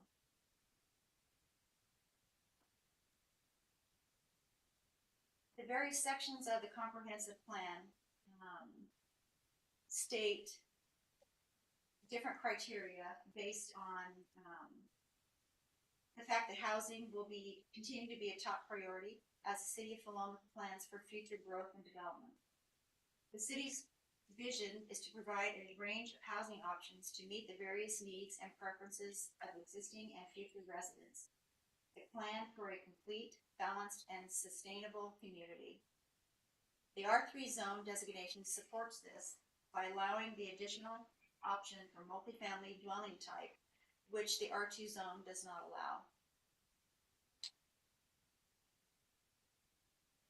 Housing goals and policies, policy 1.3 states to encourage development of small vacant and partially vacant parcels, with policies that support development of infill housing types, especially in areas with existing urban services. The applicant believes the annexation and accompanying zone amendment application support these two objectives by providing a variety of housing options within the urban growth area and maximizing the use of an existing small parcel of land.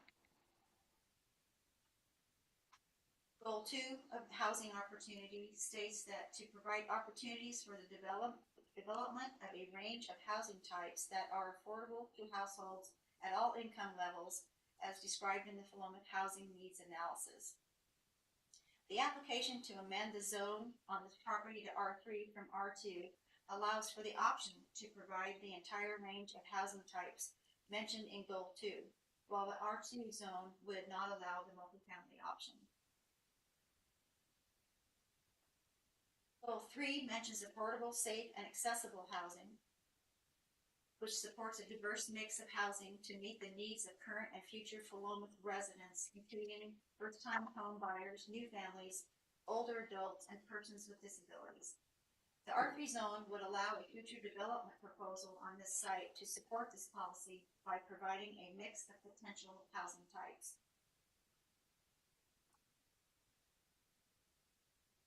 Section 4, urbanization, discusses the responsibility of the city of Philomath to manage urban growth boundary.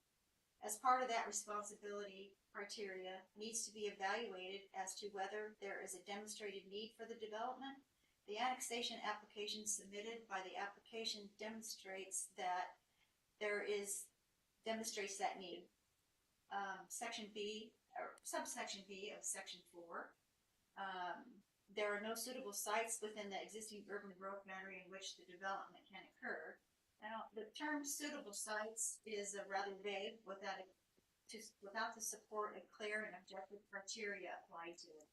The applicant suggests that this site is suitable for the annexation as a logical extension of the city's urban growth boundary, and that the zone amendment from R2 to R3 is supported by the adjacent property being predominantly zoned as R3. The R3 zone would allow development of the project site under the zone's criterion. Goal 2 of the comprehensive plan discusses facilities and services, all of which have been approved by a city staff analysis, and graphic demonstration can be satisfied to support the availability and continuity of city services to the proposed annexation location, and that those extended utilities and services can support the development of the site to an R3 maximum density. Section 6, transportation, efficient street network policies.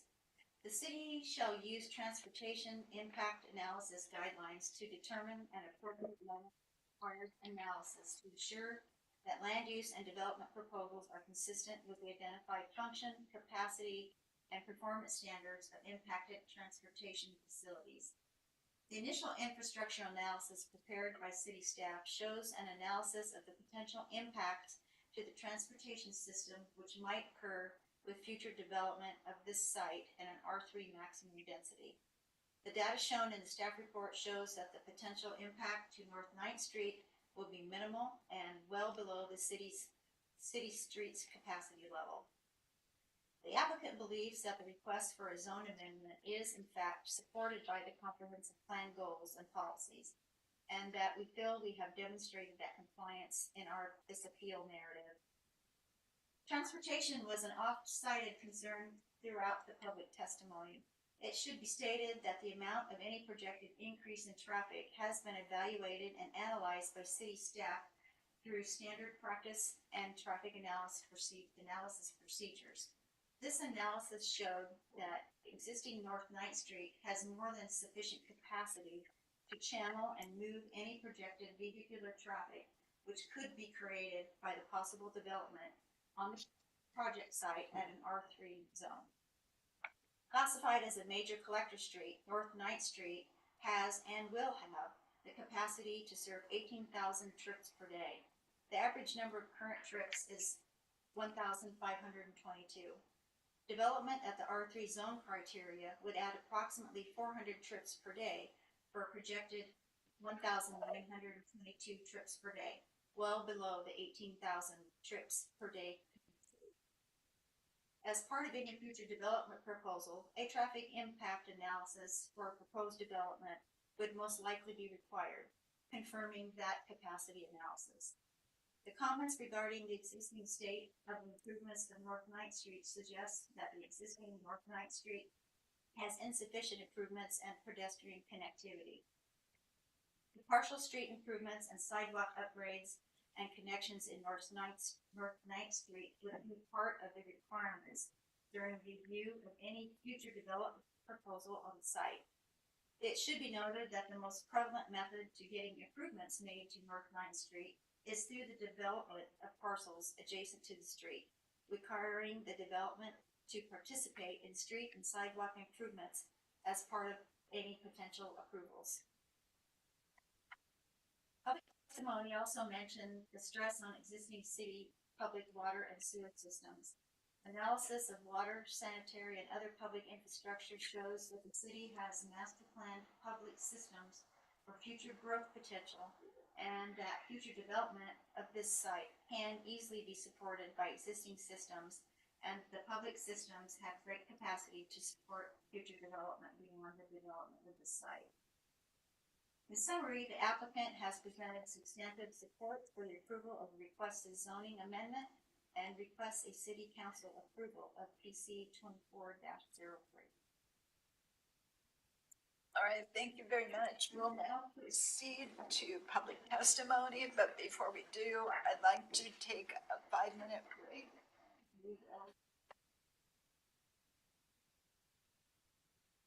But before we break, could I just add a quick clarifying statement following? Sure. Yeah, thank you, I appreciate it. Since I heard a couple comments in the, from you, which I appreciated, I just wanted to add some clarifying comments for council regarding the applicable criteria and how to interpret that. I heard about clear and objective standards, which is, I'm sure, something you all have heard, but that is not applicable here. You have to have clear and objective standards for development of housing, and this is not a development project. This is simply an annexation and a zone change. Neither of those are development. So it's actually fairly common to have more subjective language in your comp plans, and that is true here. And then second, when you are assessing these applications, you must find that all of the criteria are met. If you find one that is not met, then unfortunately it fails. So I just wanted to clarify both of those before we took a break. Thank you very much. All right. Thanks. 7:45.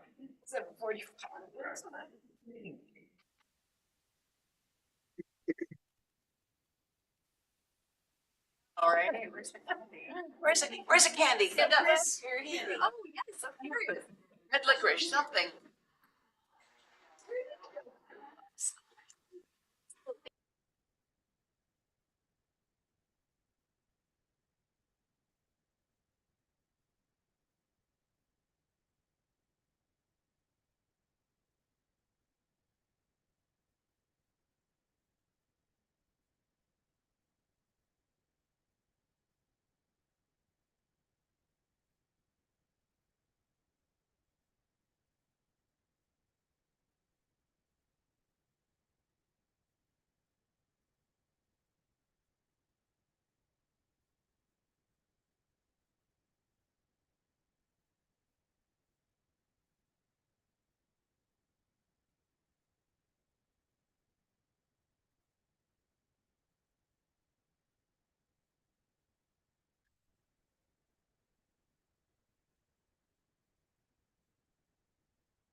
super fun.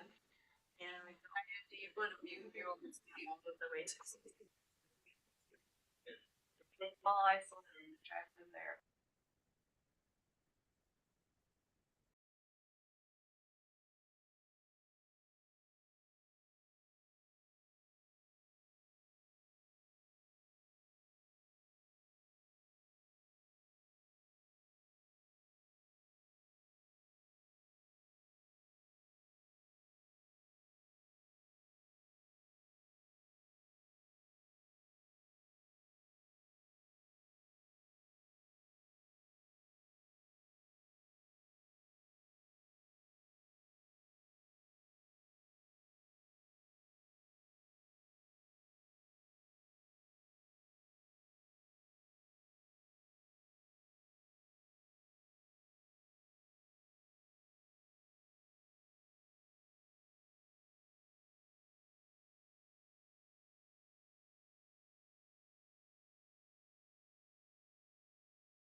Blood sugar starts to go crazy.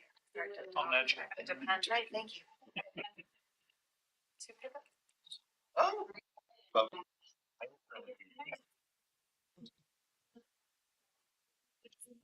And with begin with public testimony, and we will first, public testimony in favor of the application.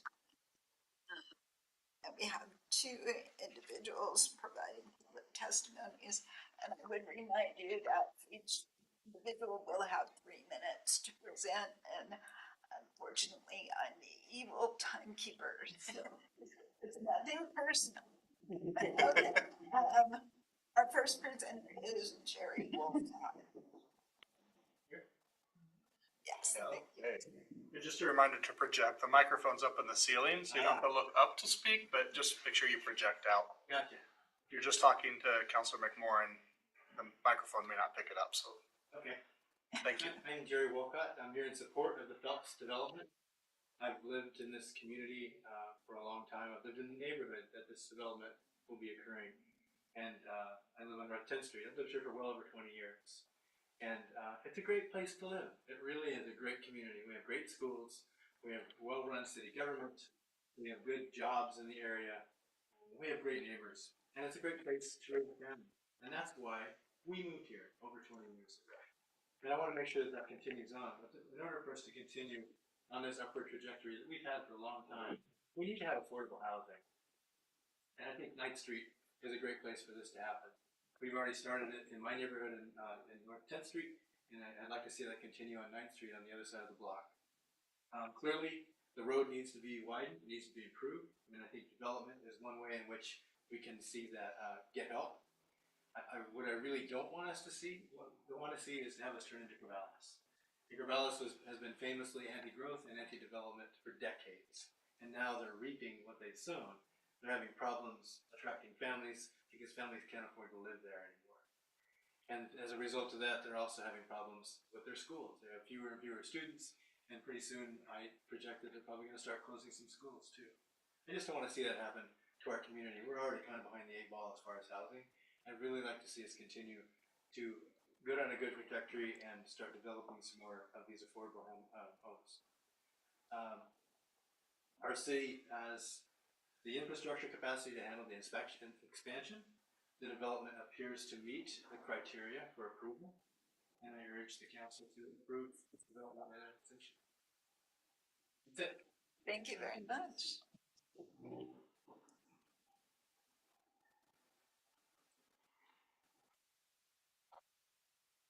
Center is Samantha Alley. Samantha provided these on the table, so the council member should have received one of these during the break.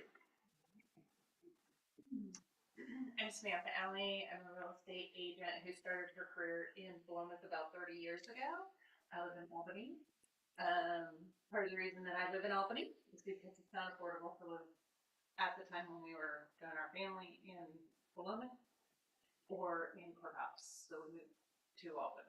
So I prepared some statistics for you guys because I think it's really important to have some data behind what you're talking about. I'm here to talk about criteria A, B, D, and E for the zone change.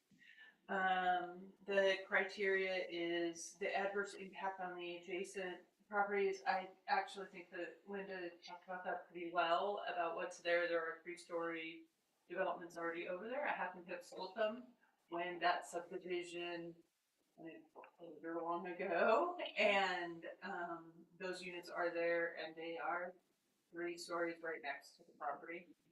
I believe that it is in conformance with the plan policies, the housing goals of all of the different types of housing that we need in Philomath, and the statewide goals also. In the little packet that I provided you, I'd like to draw your attention to a couple of things. Our median sale price in Philomath right now is $425. That means that 50% of the houses are selling for over $425 and 50% are under. It's not much under, as you'll see when we hit the average.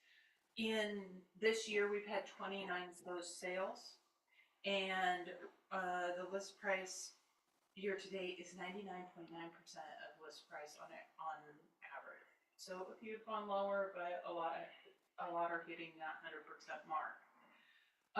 There's been 39 new listings in Philomath this year, and you'll notice that that's down by 11.4%. That has to do with interest rate lock-in. When you go to the next page, what I'd like to draw your attention to is the 7 closed sale, and that from May of 2024 to June of 2024, our sales were up 250%. And the reason for that is at the very bottom, you'll see the months of supply. And in April, the supply spiked in Philomath, and in May, it dropped in Philomath. The same thing happened in June. We had a bunch of houses that came on in April and May, and they all immediately went under contract. So the issue of low number of sales has nothing to do with demand and everything to do with supply. I went in and looked at every house. 30 seconds.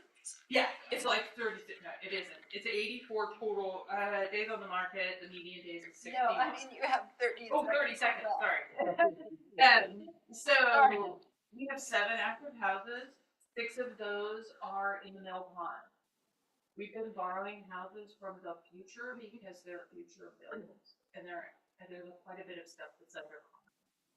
On this next page, you will see the rental statistics, which this subdivision, if you go R3, could also help our rental inventory. Right now, if someone wanted to move out and get a 1-bedroom apartment, sorry, the 3 minutes. Sorry, you can see the numbers at the bottom. $74,000 to afford a 1-bedroom apartment. Thank you.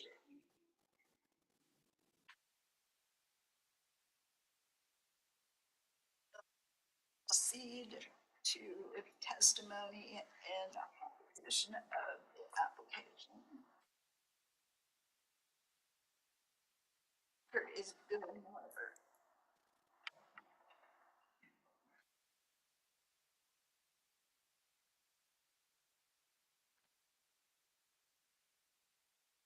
My name is Bill Larber. I live at 815 North 9th Street, and I live right next door to the proposed development. My property shares borders with the Tugman property on its south and east side. When I purchased it 18 years ago, I was advised that the eventual city zoning of our 2 properties would be R2, perfect for the eventual development of my property, and knowing that I would not have an apartment complex next door. Now, 18 years later, I might live next door to something that I have tried to avoid. If I'd known that the zoning could possibly change to R3, I would have never purchased my property. The proposed change to R3 is unnecessary and unwarranted. In the staff report, it states that the impact to adjacent property would be minimal. I take issue with that. With an additional 100 people next door, what are the impacts on wetlands, wildlife, the quiet enjoyment on my property, and others who own property nearby? But most definitely will be an increase in noise, not only from housing 100+ people on small acreage, but also from additional traffic that will be generated. My only view to the south could end up being an apartment building instead of trees which will all probably be cut down to accommodate the number of units that an R3 zone change would allow. Moreover, what sort of trespassing issues and added expenses will I have to incur because people want to wander onto my neighboring acreage? In the appeal to the Planning Commission ruling, the Phelps state that the R3 designation for Quail Glen is underutilized. This should not be a justification for the Phelps property to be R3. Quail Glen is fully developed. Let the City Council change it to an R2 to reflect the actual makeup of the development. So then the Phelps property would be surrounded by R2, because that's what mine is going to be. In their appeal, the Phelps state that an R2 zone will not allow the multifamily option. R2 allows duplexes and triplexes, which by definition are multifamily housing. Based on the Phelps' appeal, if criteria D, conformance with plan policies, is the basis for that appeal, that means that that criteria would be applied to almost every undeveloped property in Philomath. Would R3 be appropriate for virtually all undeveloped property in Philomath? No, and I don't believe it is appropriate for the Phelps property either. With no public transportation or stores nearby, cars will be the main mode of transportation. With R3 zoning, there may not be enough parking for them even 2 cars per unit. And there is scant parking on 9th Street. 30 seconds. The improvement of 9th Street will be slow without government money. The Phelps property will fix 300 feet on one side. My property to develop would add another 140. The hill to the south and the blind corner to the north will have to be done with government money. Will those need to be a turn lane into the complex? So is there room for that? Bicycle traffic may also increase with this proposed change. Bicycles are a concern as 9th Street is not bike friendly. I don't know about you, but I get a knot in my stomach anytime I encounter a bicycle on 9th Street. There are too many questions, assumptions, and unknowns to go ahead with this proposal. Changing to R3 zoning. And R2 zoning was expected for this property, so leaving it R2 will not be taking anything away from the Phelpses they don't already have. Thank you. Speed reading. Well, another minute a bit slower maybe than what I'm saying. And having been the most impacted, would have been nice for a couple more minutes, because I know that they are unlimited time. Thank you. Next speaker is Becca Hodling. It's okay, don't worry. Thank you. Good evening, I'm Becca Howdling, and I'm a resident of Philomath, and my partner Mike Ware lives on Grouse Place. And I wanted to clarify a couple things, speaking specifically to adverse impacts and benefits to the community. First, we're supportive of the annexation, but not of the rezoning from 2 to 3.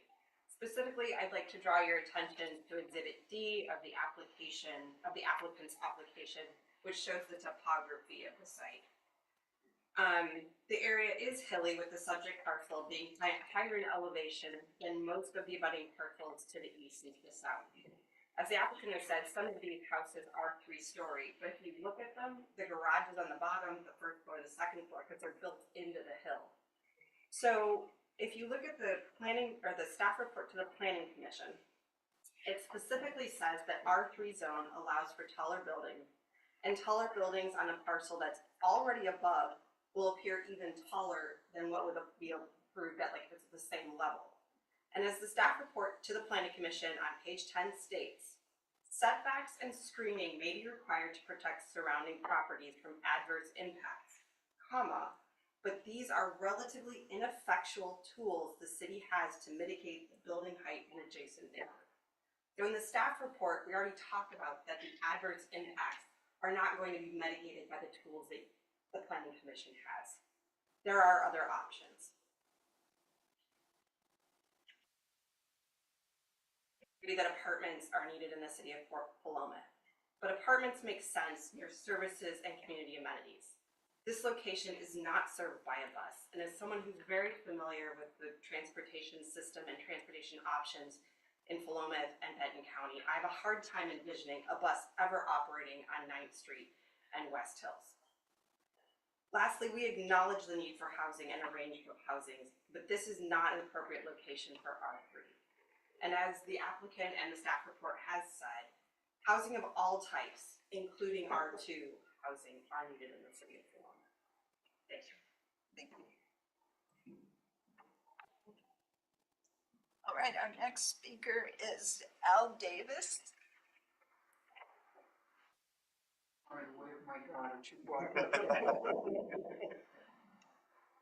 I'm also known as Monk in the community. Many folks know me as that, so that's who Chris was speaking of earlier. I'm gonna do this really fast, so hold on, I guess.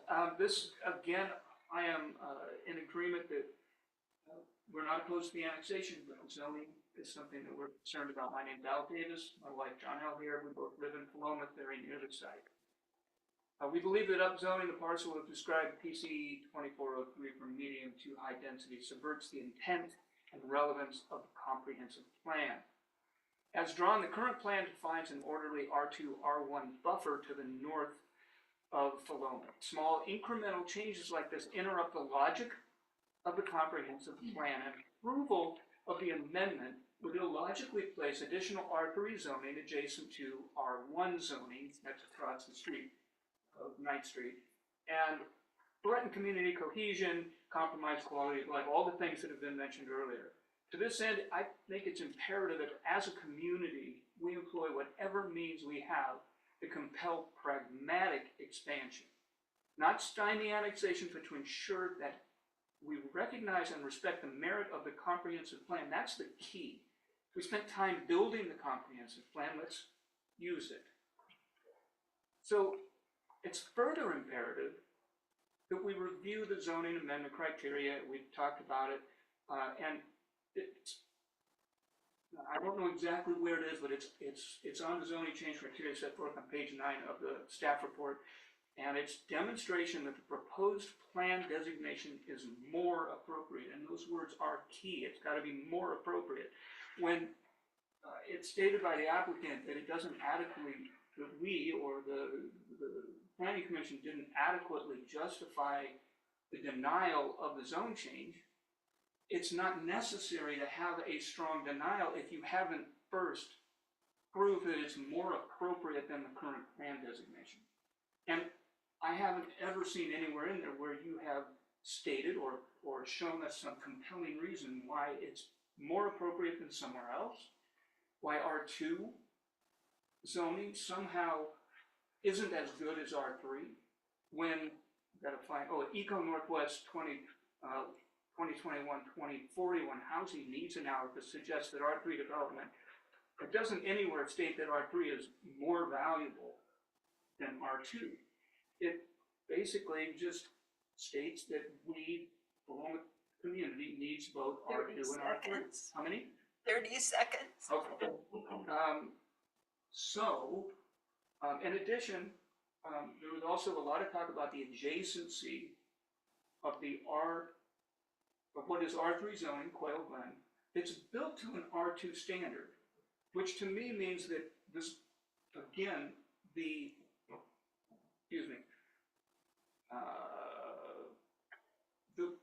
plan is working. High density in the center, and a skirt that becomes less dense as you expand outward. Even though it is R3, it may become R2, meaning Quail Glen, and R2 is another layer of less dense as you move into what is going to be R1. I hope that makes sense. Apologies, I gathered when I'm in a rut. Give me 5 minutes now to lay it out.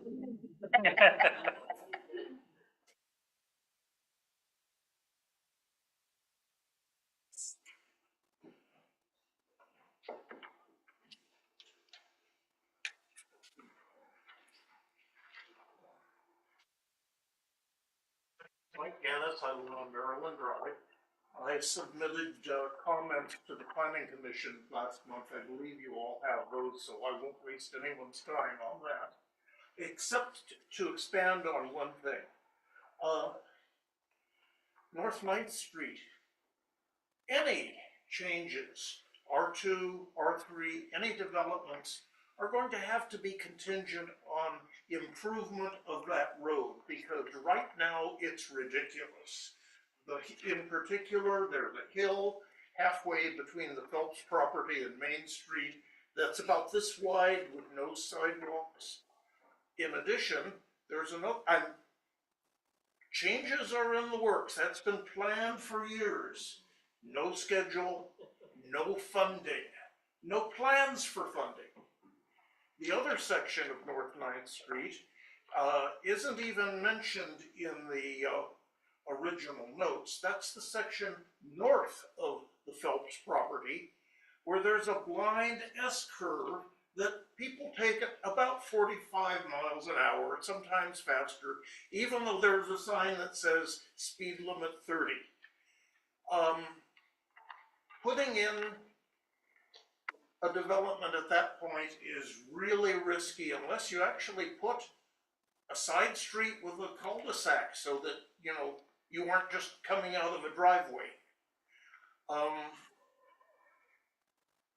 Whatever you decide, please make the improvements to North 9th Street first. before you approve any further developments. And good heavens, I think I finished up ahead of time. Thank you. Thanks. I don't believe we have any neutral testimony. At this point, does the applicant have wish to rebut any of the issues presented?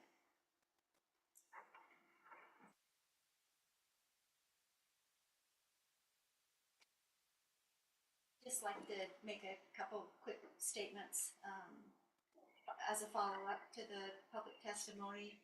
First of all, we appreciate the support for the annexation presented by tonight's public testimony. And while the assumptions and feelings towards the future or potential development of this site are individually important, they do not specifically address the zoning or comprehensive plan criteria in some ways. And those criteria are what are used by the city council to make an informed decision on these two applications. Compliance with the comprehensive plan policies and goals was a key issue in tonight's discussions. The applicant believes that we have made a solid case showing that both the annexation and zone amendment requests are appropriate and approvable. And again, the safety and improvements to North 9th Street should be a concern for the entire Philomath community. It's part of our transportation system, and all of us at one time or another have used that piece of the system. The improvements to the entirety of North 9th Street are beyond the scope of anything that can be offered by a small individual project, and probably are better left to Planning Commission and City Council future deliberations and planning efforts. And hopefully that can be achieved by contributions of adjacent developments being able to pitch in, so to speak, financially on the improvements that are needed on 9th Street. And before you give your seat, I'd like to ask if the council has any questions of the applicant. Councilor McMorrin. I'm not sure if this is a question of the applicant or more of a procedural question for both. But I guess, was it a sort of combined application of annexation and rezoning? And I guess if the council denies the rezoning but still approves the annexation, sort of what would the applicant's take be on that, I guess, and why is that bad? Because we're still annexing the property and it can still be developed, it still gets city services. I guess the idea of kind of having both at once is new, so I'm trying to get a little insight on what the idea behind that was. I guess I don't want to put words in the owner's mouth, but we've generally discussed his vision and what their family's intent would be for this project. Annexation, of course, creates the opportunity for development on the site once it gets into the city limits. And the change in zone, the zone amendment from R2 to R3 would increase the potential for any future development proposal to be able to provide a wider diversity of different housing types. You know, it could go down to minimum density if it were R2 or R3, up to maximum density as long as the site plan that's approved with any future development proposal can be approved by the city as far as meeting zoning and development and public work standards. And I hope that makes sense. And yes, the intent would be to go forward with the project either way. Thank you. Any other questions for the applicant? Okay, much. With that, does council have any additional questions of staff at this time? Councilor Crocker. You're muted. You're muted. You're muted. Okay, I'm here. The spot where it talks about demolishing the buildings on the property or putting in a walking path, why is it either or and not both? Or why isn't it, is that implying that they don't have to put in a walking path if they demolish the buildings? Yeah, so the intent of that in the development code is that we don't want to annex a piece of property into the city limits that has a residence there where people are living if we're not going to require that property owner to construct a sidewalk and connect into the existing sidewalk system. So it's a public safety issue. We want that property owner to be connected to the sidewalk. So if you're outside city limits, we don't have that requirement, right? If it's outside the city limits like it is right now, outside city limits, there's no requirement for them to put a sidewalk in. But once they're annexed into the city, it triggers the requirement to add sidewalks in front of that residential use. And so if the residential use isn't there anymore, if they demolish the home, there's nobody living there, there's no need to attach the sidewalk at that time. I guess with the 18-month barrier there, it would say that if the property were annexed and then a development plan were submitted that said, we're gonna put in duplexes or triplexes or multifamily, that requirement for the sidewalk is gonna be included with that development proposal, and so a sidewalk would go in at that time. But this is covering the city's basis if the property gets annexed and we don't see any development on the site for a year or 2 years, 3 years, 4 years. We still want that housing unit to be connected to the city sidewalk system. Is there sidewalks on 9th Street? There are sidewalks immediately to the south of this subject property, yes. Okay. On that side of the street. I believe they got installed when Quail Glen got developed. Because Quail Glen is the subdivision development directly south of this property. Okay. So they would have been required at that time when the subdivision was developed and that corner house was built. That was when that sidewalk was required to be installed. Thank you. Yeah. And they clarified there are no sidewalks between Quail Glen and Main Street. Pioneer. Right. Yeah, the sidewalk would go through Quail Glen and then out like 9th Street essentially and down the sidewalk system. So it's not the most direct route to get down to the highway, but it would be connected to get you down. You mean 11th? 11th, sorry. On the brand new sidewalk. Down that we Quail just Glen put and in down there. 11th Street on the new sidewalk we just built. So it would still not continue down 9th. Yeah. No, it'd go through Quail Glen and down 11th Street. Yeah. Are there any other questions for staff, Council Lehman? So there's nothing that would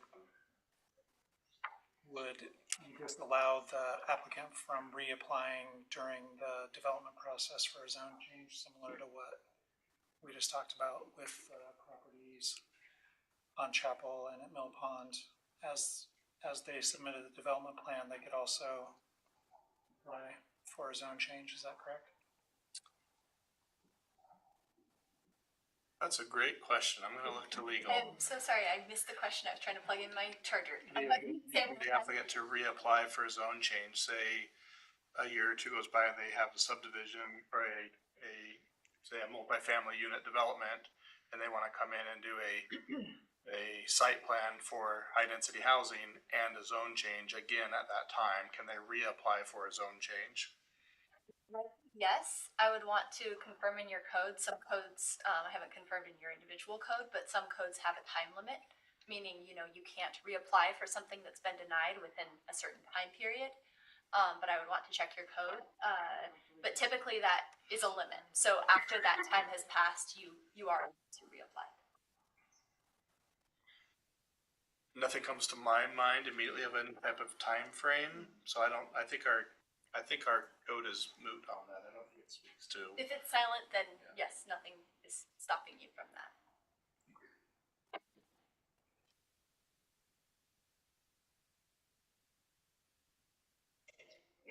Councilor Crocker, go ahead. Thanks.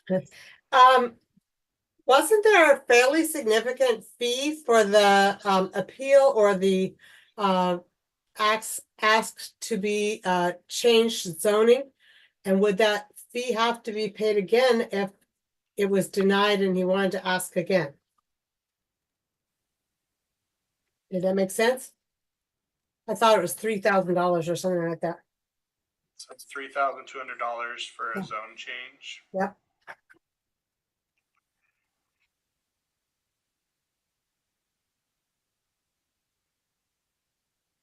And then it was $3,200 for the annexation. So they paid two separate fees. And then the appeal has a fee as well. Oh, I have that one right in front of me. So are you asking of whether they would need to reapply? If they were to reapply for the zone change, would they have to produce a new application? Yes. And a new fee. Yes. And that seems like a reason to maybe not do that, but.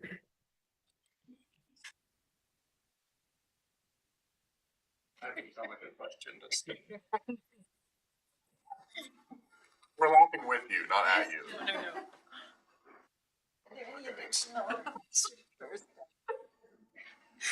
It's over. No, I get a question. I guess I'm trying to understand sort of the criteria for the transportation system evaluation. As you all know, I harp a lot about pedestrian connectivity and everything, and it feels like in every land use thing, our transportation evaluation deals exclusively with traffic, and we don't talk about anything else in the land use thing. Sorry, I should not say the word thing, in the land use criteria. And I guess I'm just curious, is there a reason for that? Like, is that in some state guideline of what we're supposed to evaluate, or is that something the city could start evaluating if we wanted to, like, specifically if there is adequate pedestrian connectivity piece of land if we're considering a land use decision around? I totally get that it, may have the capacity for however many additional cars per day, but I think, and I know, stop me if I'm not allowed to consider these things, but in our city survey, activity was like one of the highest ranked things people wanted, was like safe places to walk and, places to bike and have kids walk. And so I guess that's one of my bigger concerns is, I personally, I'm okay with having a 3-story building next to my house. Like, that's not a big issue, but I'm not okay with then having the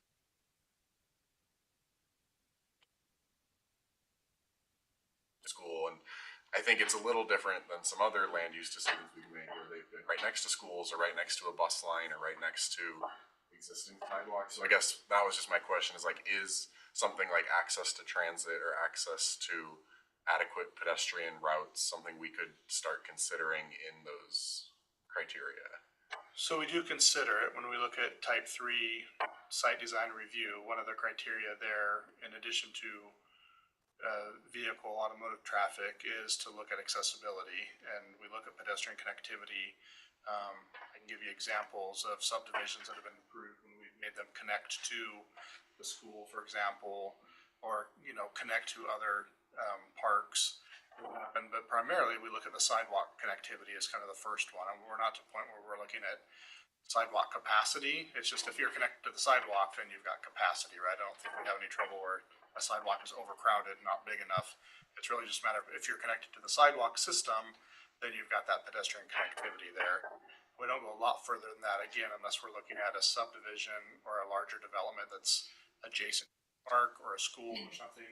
And in that case, we have required developments to spend the extra money and connect to those amenities outside of a typical sidewalk system. But otherwise, we rely on the sidewalks adjacent to the streets, street connectivity. But you said that would be in like a type 3 applicant, so that wouldn't apply to this, right? Yeah, if I can just add to that, I think part of the reason why it's difficult to look at that here is because we don't have a development, right? It's just an annexation and a zone change. And for the zone change, they have the criteria in the code that we look at. And if we were to try to do some sort of transportation analysis for a zone change, I guess you could look at the max density in the same way that you have for the annexation, but per your current code, you don't. That could be something, you know, council decided at a separate time to amend your development code and or comp plan. But as of now, the criteria that you have before you are the ones that are in the staff report. And it would be a bit difficult, I could imagine, to assess those pieces when you don't have a specific development in front of you, right? That's why I think, to Chris's point, that's done more at the development stage rather than this initial kind of setup stage. Hey guys, I just feel like we seem to be able to analyze everything else based on max capacity. I don't necessarily see why we wouldn't be able to analyze. I mean, I guess the issue I have with this is like it is connected to the sidewalk system, but not to the sidewalk system on the collector road. So that would be like if it were connected to the road system, but you had to drive through like 4 different neighborhood roads to get there, because that's what you're gonna have to do to walk there. Yeah. If you want to just walk from your apartment to Dollar General, you're gonna have to like add, you know, an extra mile to your trip. But And again, it's. I totally get where you're going. There's, until you know what the development's going to be there, anytime you're looking at off-site improvements that you're making to the sidewalk system, the street system, anything that's outside of the boundary of the property that you own, it has to be proportional to the development, the size of the development, right? So if you're building a house, we can't have you put in 300 feet of sidewalk just to connect to the sidewalk immediately south to you, but we can make you put in sidewalk adjacent to your property, the length of your property, and we may be able to get you to add in another 50 feet to connect to the sidewalk furthest to the south. But everything's got to be proportional, and that's state law. And we get challenged, cities get challenged on that all the time, because cities will often put provisions in there, say, oh, and we want this path, and we want this, and we want that connectivity. But a developer, a private property owner, will always come back and say it's got to be proportional to the development and the use of those facilities for our development that it's impacting. And anything outside of that, they're going to look back to the city or the community and say, that's an expense that you need to reimburse us for, that you need to pay for, because it's not just our development that's causing that impact, they're going to utilize it. So at the development phase, we have a lot more tools to do that. We can do development agreements, we can do conditions of approval. There's a lot more we can add in when we know what the development is, what the actual impact is, but it's really not something outside of what's in the staff report for annexation. It's really just looking at the capacity of the street. And when we say street, it's street, sidewalk, you know, it's not just vehicles, it's what's the capacity of that street. As a collector, it's gonna be vehicles and bicycles and pedestrian traffic at that full build out. And to be clear, that's the annexation application, not the zone change, that we did that. I think, I'm a verbal processor, so please bear with me. So what I heard Councilor McMorrin say, I don't know if this is what you were getting at, but looking at the different findings of fact and trying to find the wording for the safety being a concern, like the street safety being the concern for not wanting to upzone. Does that sound about right? I guess I'm just trying to understand the process, but yeah. Because like the way, because I think I see it similarly of like, okay, well, if we do upzone, then like, or just thinking about, like you said, the max capacity, like what of the, however many units, 57 I think it was, and thinking about how that would impact the streets, but they're not completely built out, and we can't actually require them to like do those improvements. We only can require them to do a certain amount of improvements. But if we're talking about whether or not it would be a better use to make it high density versus keeping it at that medium density, then can't we take that like safety component as part of the reason why we say no to an upzoning? If you feel that it fits, if you feel that safety plays into, you know, the appropriate zone, right, looking at the criteria that a proposed plan designation is more appropriate than the current plan designation, and you feel that one of those reasons is safety, or that you feel that the adverse impacts on adjacent land include safety impacts that are more than minimal, you know, that those are two things that could fit into these criteria. But I was understanding it more to capacity analysis. Yeah, Of what you were saying. I think both. Like, I think it just. Like, why do we only? Right. I guess I just hate these things, and I don't think it's our fault as much as just kind of the state and everything. But like, because it feels like it's very just sort of like throw darts at a board for what we're allowed to count and what we're not allowed to count. Yep. It's like, well, no, we don't know how many pedestrians there might be, but we do know exactly how many cars we have to account for. Yep. And like, oh, well, we don't know how many bikes there might be, but we still know exactly the water usage we need to calculate for. And I guess I just don't really understand why it's like we have to calculate for the max amount for. There's no way to know. I think clearer when you get to development. But I guess, wouldn't the car usage get clear when we get to development too?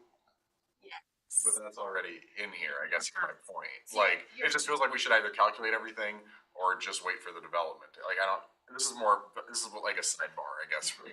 But it's just hard for me to make a decision when it's like I have to make it off of. Yes. I just have a clarifying question, if I may. According to the criteria A, it talks about the applicant demonstrating that the proposed design designation is more appropriate than the current plan designation. And that, you mentioned before that this can be somewhat subjective because it feels like subjectivity is necessary. And is that true? We can incorporate that into our decision on that appropriateness, whether it's more appropriate than the current? So when I say it's subjective, I mean that there is room for interpretation, right? You still should be clear in whatever you use to support the final decision you make. And whatever decision you make, it must be supported by substantial evidence in the record. So you can't only base your decision on your feelings or on subjectivity. It must be made on enough evidence that's already in this existing record that a reasonable person would rely on that same evidence to reach the same conclusion. So there is, I guess, the subjectivity is more that there's room to interpret the language that's in the code and the comp plan rather than just simply your own personal feelings. Correct. Thank you. Counselor Lehman. So 2 questions. First, in regard to your last statement there. So it feels to me like the onus is on the applicant to show why a zone change is more appropriate than the current zoning. And it seems that a lack of that is qualifying criteria to not approve the zone change. Is that not accurate? I would say so, but I would want to see that. I would want to see why, right? If there was insufficient evidence, maybe it's more difficult to point to lack of evidence rather than existing substantial evidence, right? I would want to understand exactly what you were pointing to there. So then let me make it 3 questions. So what would constitute tangible evidence that the zone change is more appropriate, in your opinion? I don't feel that that's my position to tell you. But it seems like you feel it's your position to tell me that I have to show tangible evidence why I don't think that. I'm just telling you the legal standard. You know, this language is very subjective. Right. So meaning that there's room for interpretation, right? And the interpretation is for you all to make.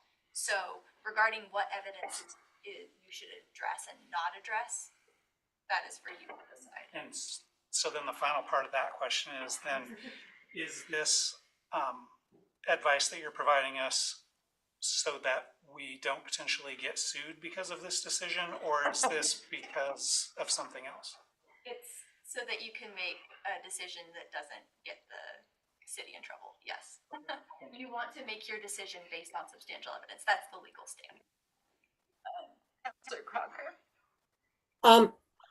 I just wanted to say that it seems to me they made a fairly good case to change to the 3 because they talked about the housing survey and how much housing we need. The more housing that's provided, the better it is for our city. So that felt like a pretty good argument for that. I just want to note really quick, I feel like we're kind of getting into deliberations right now. Do we want to move to deliberation? I have another question.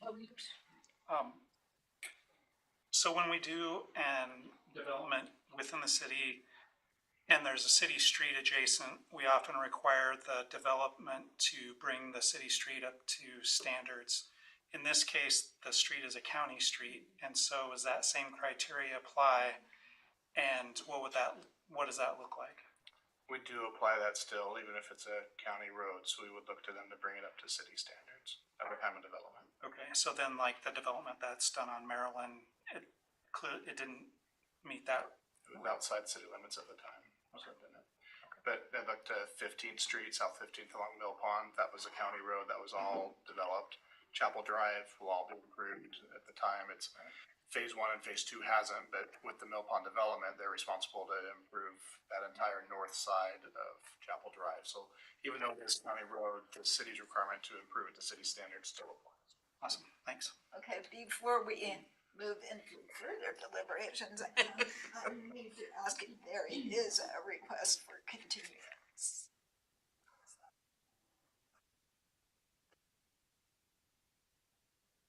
So a request for a continuance is basically to allow any interested party to ask for the record to be held open for additional evidence to be entered, or for there to be another continuation of the process for some reason. And to clarify, that's also the people in this room, not just correct. council members. That is correct. That is correct. Okay, hearing none, we will go ahead and close the public hearing.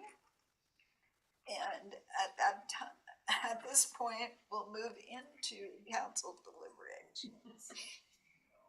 So, council members deliberate on evidence and testimony during the public hearing.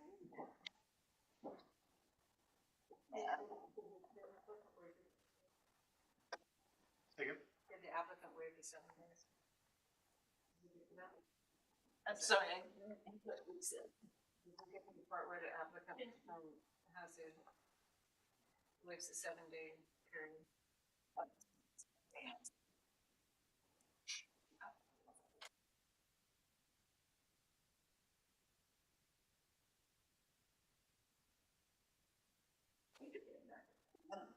If there is no request for continuance or for holding the record open, then I need to ask the applicant if they waive the right to submit additional written argument.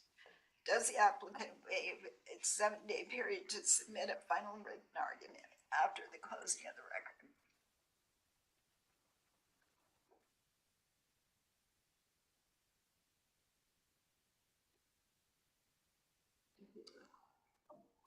Alrighty, the public hearing is now once again closed.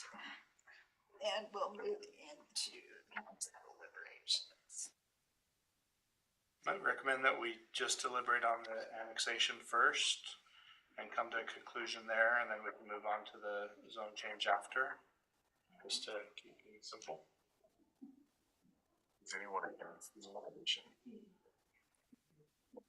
There's a recommended motion. Motion on the table. I'll make the motion. I move to adopt the findings as presented in the staff report dated July 10th, 2024. Approve the annexation application, planning file PC 24-02 with a listed condition of approval and direct staff to prepare an ordinance to annex the property for council's consideration. Thank you. Motion by Counselor Nielsen, seconded by Counselor McMorton. Any comments or discussion, questions?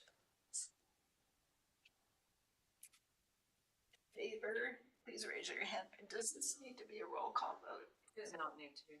Oh, Majority. all in favor, please raise your hand and say aye. Aye. Aye. Motion passes unanimously. Okay, with that, we can move on to the zone change. And as an initiation of the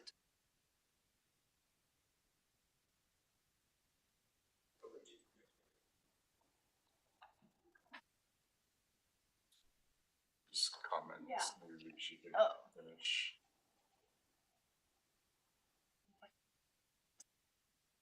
some remarks you wanted to finish.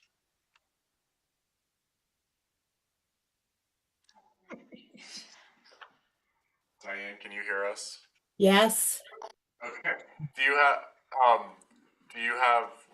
feel like we cut you off on your thoughts about the, I felt like providing housing to, I know that there are teachers, firefighters, and police officers. Some police officers have turned down our city because they can't find affordable housing. And I've been told that, and so I would like to support affordable housing. And that's where I'm at. Those are the only three areas that I happen to have real life experience with. I'm sure there's many other occupations in that same boat. Comment, if I may. In looking at the documentation that was allowed to us, it's that 67% of the rent range in Philomath is the $700 to $1,000 a month range. So we do have 67% of our populace that is able to get rent at still a high cost, but not the $2,000 a month plus cost that is listed also on that chart on the paperwork that we received.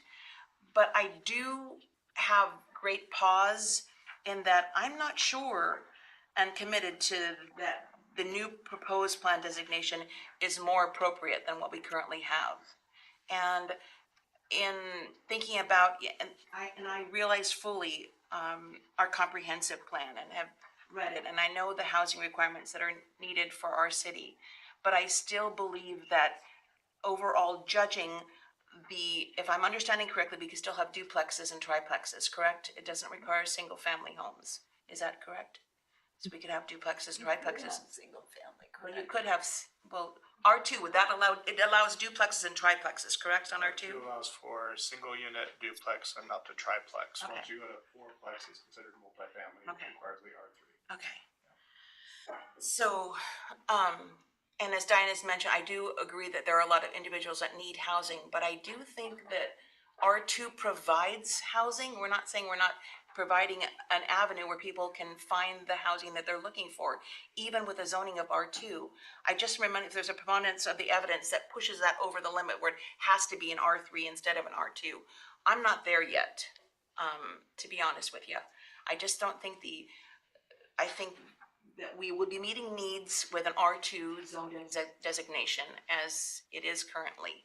And I think we'll be keeping with our comprehensive plan and our housing goals for our city, even keeping that zoning at an R2. Counselor Crocker.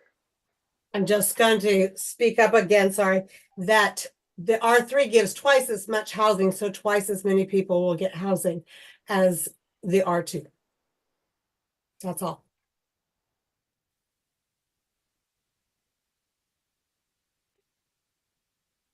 The maximum units that the staff report looked at was 22 units of housing in the R2 and 57 units at the R3. Taking the point earlier about there's a easement in there for the water line and there's some wetlands and stuff. So again, that's for just comparison purposes. The staff report looked at 22 versus 57 between the two, but more than likely upon actual development, it's going to be something less than that in both situations. Thank you. Councilman Andrade. While I am very much in favor of having more housing, and more affordable housing, this is not guaranteed to be affordable housing, as a reminder. So like we can't just assume that it's going to be, even though we know that, in theory, rent prices should come down if there's going to be, or even a home ownership, with the more units there are available. Regardless, I think the main thing for me is that just the location. Like, I really don't think that that there is a reason for it to be upzoned. Like, there hasn't been like a good enough reason for it. Best practices are, as we've heard from other people tonight, is to have higher density towards the city services and less density out from the city center. It's just the smart way, more efficient way of viewing things, and it also will help with that safety aspect that we're also concerned about, which is another part of my concerns. And then also something that is very much the thing that's on my mind is that even though it says that, that we have the capacity for water for those, the added people, that only takes into account the treatment processing. It doesn't take into account the amount of water available for usage, especially when you take into consideration water rights and with Corvallis usage and how we have to sometimes purchase from them. And in recent years, we've, had some, from what I understand, we've had some, reductions in allowed usage. And so not knowing how much water there is available is too much of a risk, I would think, to be okay with upzoning, because we know we're going to get more developments over time, and this is a place where we can, I don't know, just it's a slippery slope. So, Counselor Crocker. Am I wrong? But what I read when I read it, the packet, it talked about that it had plenty of water with our current system. And once we put in the new water treatment system, it's going to have way more capacity. And so I don't think that should be an issue because we've obviously gone forward on the new water facility. Am I wrong about that? Did I read that wrong? Just to clarify, that is separate from what I'm talking about. I'm talking about the actual amount of water that we can take, not the amount of water that is processed, that we can process. That's very different. I'm talking about the quantity of water able to be used, that, at all, taken from the river, the groundwater, the intertie, that is very different.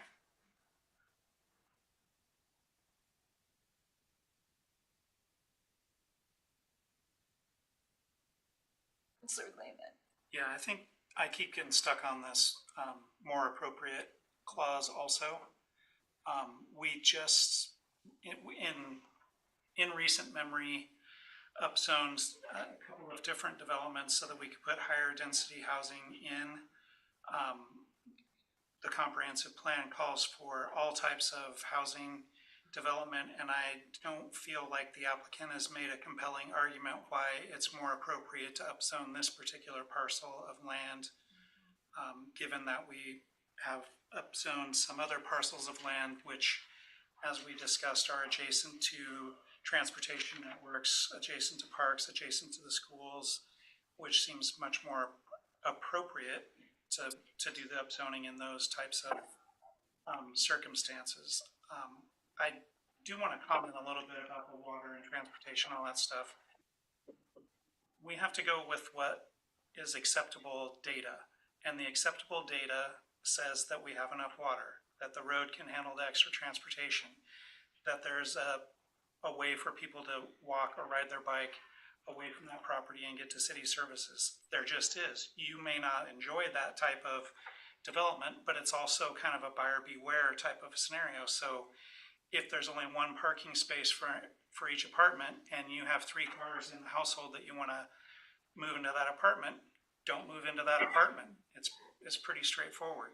Similar with the house. Don't buy a house that's not near a bike path if you only have bikes that you can use to get around.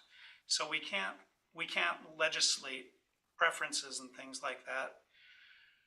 We can only deal with what we're allowed to deal with. And I think all the criteria except for the most appropriate use of the land has been demonstrated by the applicant, but I don't think that one has, and so I'm not feeling compelled to approve the zone change. If I could build on Councilor Lehman's comments, I cannot in good conscience support the upzoning of this property. And I believe that the transportation data, even though it falls within the range prescribed, does not take into account the condition of North 9th Street.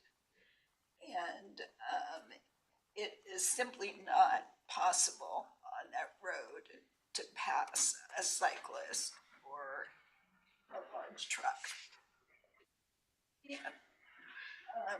I think the city has successfully developed multifamily housing. And I think the reason that's the case is because, as many of you have pointed out, they're close to arterials, which can handle the traffic coming in and out of them.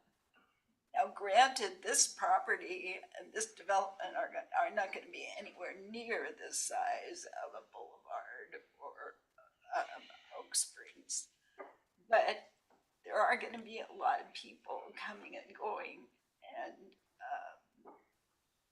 I think in its current state, as some of the constituents pointed out, 9th Street has some serious safety issues. There, not only are there no sidewalks, there's not even a margin to walk on, unless you walk on the little white line. It's just simply not safe. And I support the annexation and voted for it. I think it does give the city more options with respect to housing. I raised some of these issues in the planning commission concerning safety and was told, as is in the report, unimproved streets typically remain unimproved until they're impacted by new development. So let's put people in harm's way until we reach a tipping point, which justifies us getting the funding to improve that road. That's a great idea.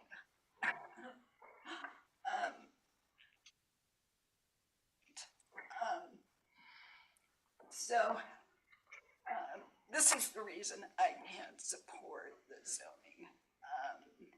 And because this parcel, I'm sure there will be some improvements to the road near the parcel. I have no doubt about that. But the entire road is a problem until it becomes West Hills. The speed limit out there is 45. If I get up to 40 by the time I'm Hills, I'm doing pretty well. It's just not a safe road. And I don't think it makes sense to zone it to allow more building and more people there. Yes, the city manager. I believe I said those comments that were very stupid. Yes, you did. But it wasn't because I'm stupid, it's because that's how a lot of public policy is geared, unfortunately. When you look at transportation policy and what gets improved, it's where people are dying and people are getting hurt. And that's really unfortunate. It is really unfortunate. It's also unfortunate that, we don't work on wellness, we work on curing people that are sick, right? I don't know, human nature, I don't know what it is, but that is the way it is, and it is stupid, but, you know, pardon me for stating the reality of that's how policies are done, and as improvements are made upon that street, that is what's going to drive that improvement of there, because as long as there's only just over 1,000 people using that street per day, it's not a high priority for the county, and they're gonna continue to put money at 53rd and Highway 20 and all these other areas, and so that is the reality of it, which is okay as long as it's safe enough for the number of people that are there, but if it's not even safe enough for the people that are there, it's a different concern, and so we need to hear those concerns. But to get on topic and maybe just to get us to that next spot, I wanna point the council's attention back to finding number 9, which was added by the planning commission. And just notably, they seem to arrive at about the same place where I think the council is right now. So I'm just going to provide a little bit of maybe potential direction. If you look at number 2, which starts on the bottom of page 3, under item number 9, specific to the annex or the zone change, it says the proposed zone change is not more appropriate than the current designation, taking into consideration public needs, alternative locations, or changes in land use since the current designation was applied, and accordingly recommended denial. So that was what they recommend their denial on. If you remember back to when I was going through the staff report, I tried to be very clear to say that was the finding, and I encourage the city council to come up with something a little more substantial to that. And I think we've heard that from our city attorney tonight as well, but to just say it isn't quite there. And so I think if we can take the finding that the planning commission put out there, modify it, add to it a little bit, and give a substantial reason on how it's not more. Well, you don't have to do the opposite, right? I get where you're coming from, but I think what I'm looking for from the city council is what is the reason why it's not more appropriate in the current designation, outside of just saying it's just not. I think we've got some things on the table. We've talked safety, we've talked transportation, we've talked access to transit, we've talked about proximity to the downtown service centers.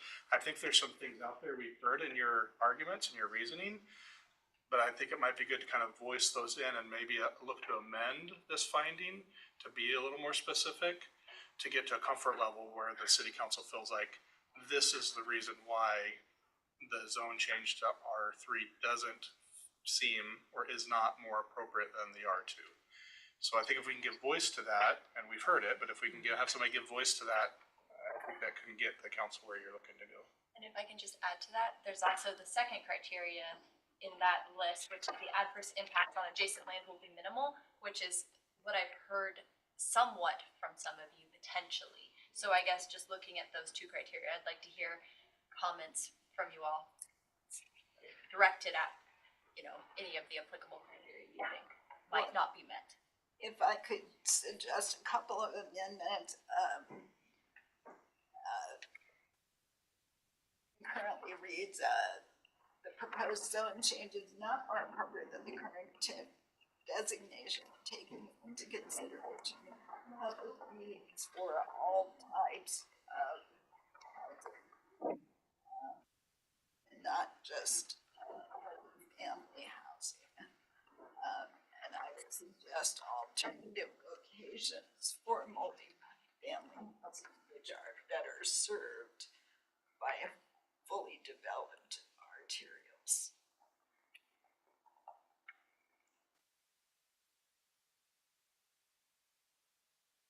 Councilor Beach.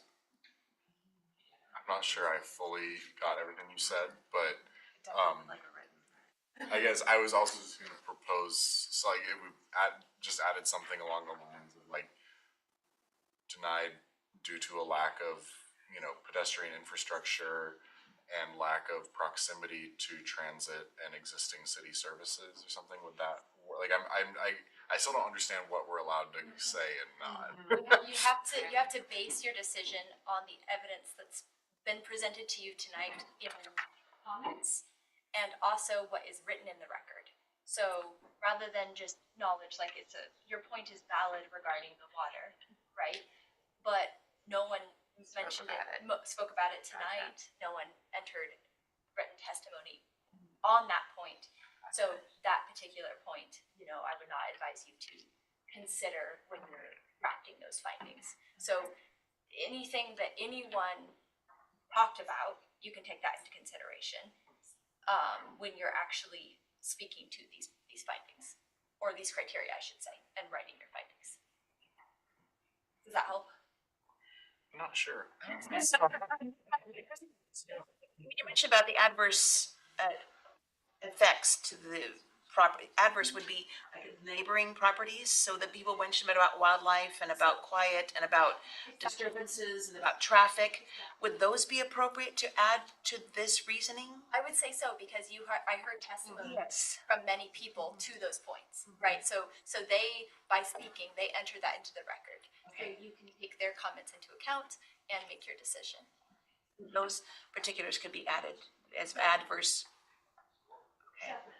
And or, you know, to the opposite, you could also take the applicant's comments to the same point, right? I guess, oh, sorry. I was just curious, so are we giving you sentences or fragments? I am a very visual person, so having whatever you have written out will help me kind of figure out what holes we might still need. What I'm just trying to understand is I'm hearing lots of things, which is useful, right? The deliberation and your thoughts and opinions. And, you know, as we're debating or deliberating, as much as we can tie those conversations to what's already been shared with us as far as evidence, and then also to these, how that evidence applies to these criteria, either for or against. So what I will write down is where you ultimately go with that, which evidence you choose to apply, and which evidence you feel best supports or does not support the criteria. So we can just say, like, I think we can all agree that there's concerns that we heard about potential trespassing on adjacent land. Yeah. I don't know all the things you just said. No, sorry, I'm going to speak up. I know you. Oh, yes, sorry. I was just saying, like, repeating everything that council said, basically, like, that all sounded appropriate. I say we add it.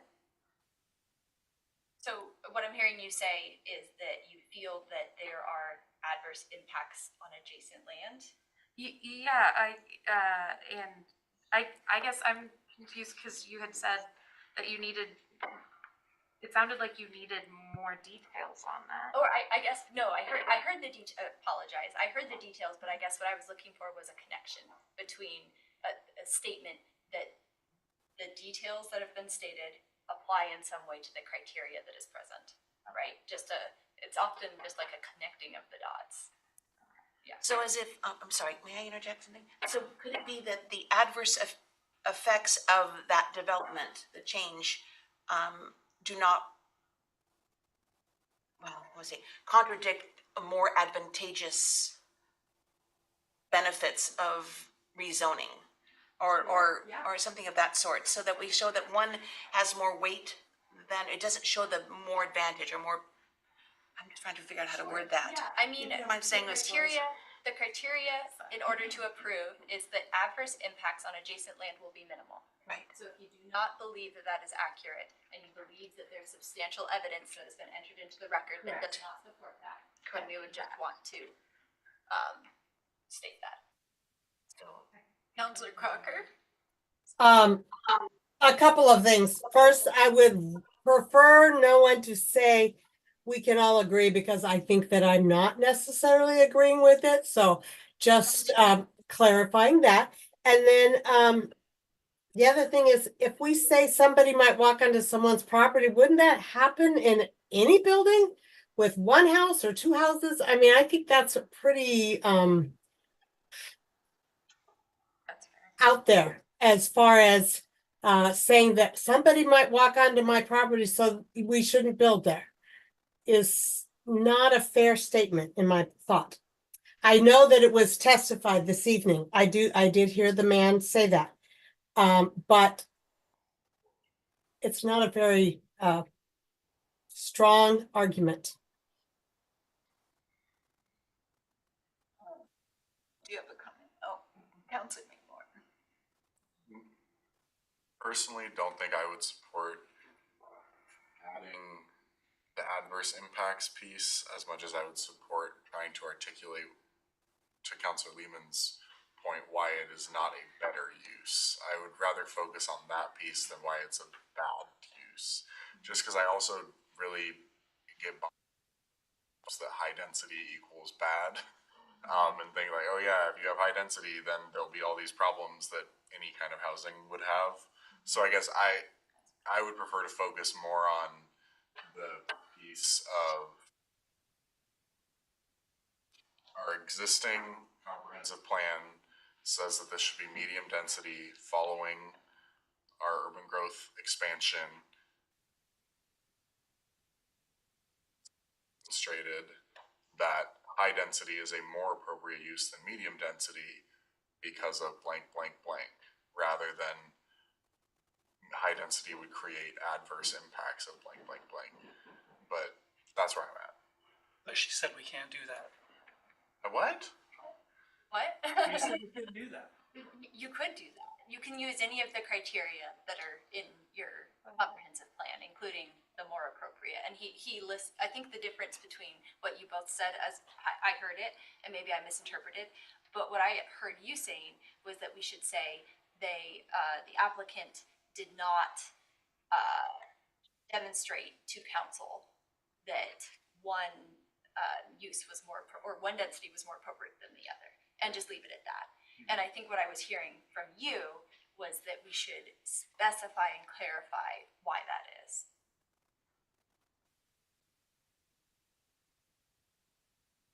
Well, I'm confused how we affirm a negative.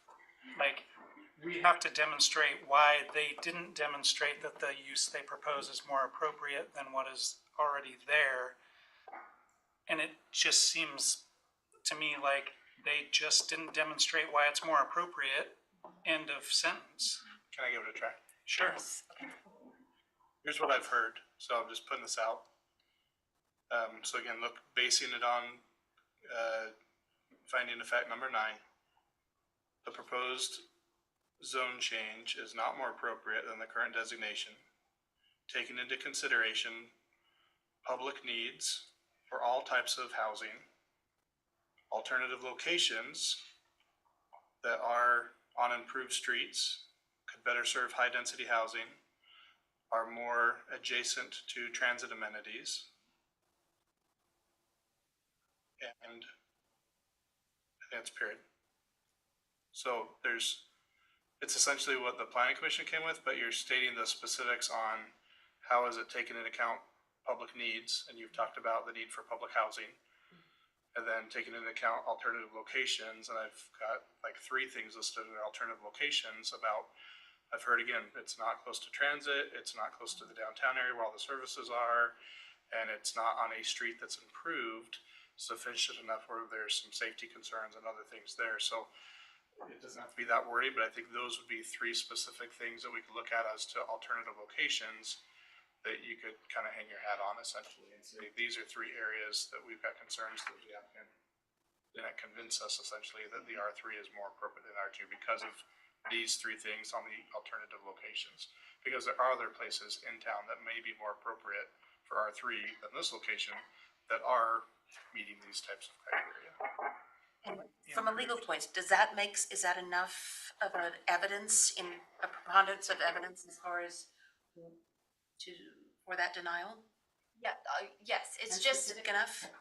It's really not a bright line rule, right? It's just a reasonable person could rely on this, right? So again, maybe just saying it doesn't meet the criteria is sufficient.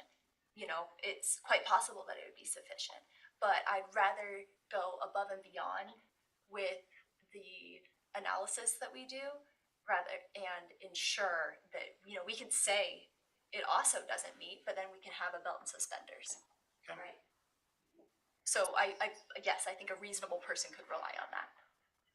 Counselor Cocker. Thank you. I'll try to make this be my last one.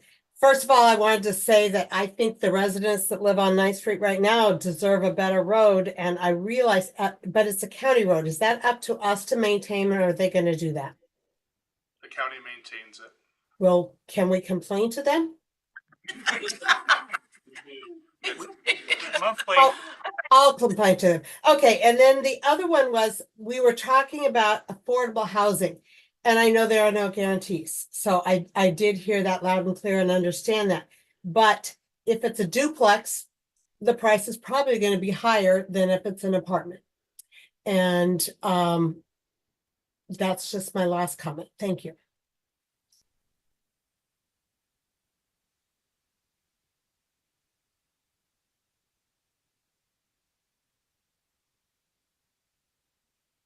I wanted to also go off of the sort of, I don't remember the exact language, alternate sites, whatever it's called.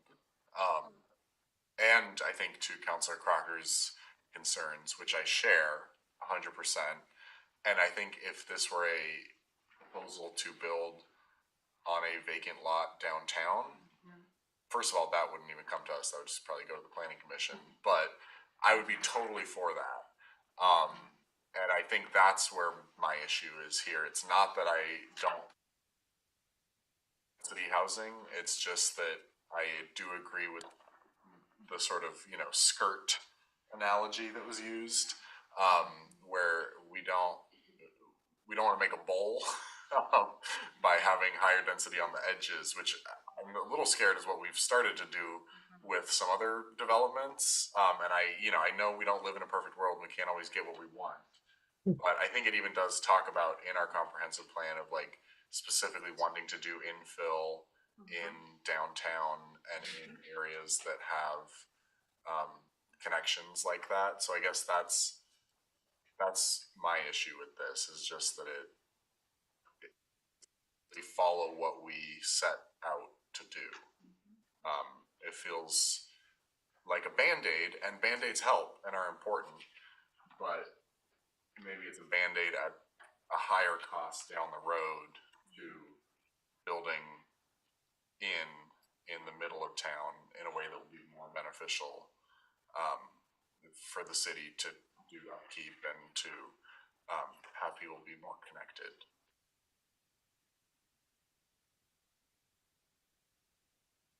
You mentioned those three things again. Add alternative sites. We can read that one more time. That piece I want to have. I said alternative locations that are on improved streets that could better serve high-density housing that are more adjacent to transit amenities. I cannot write that fast. Better serve high-density housing. More adjacent to transit amenities. I would say transit and pedestrian amenities if you wanted to give Councilor McMorrin a bone. Appreciate it. Pedestrian and what was the other part? And transit.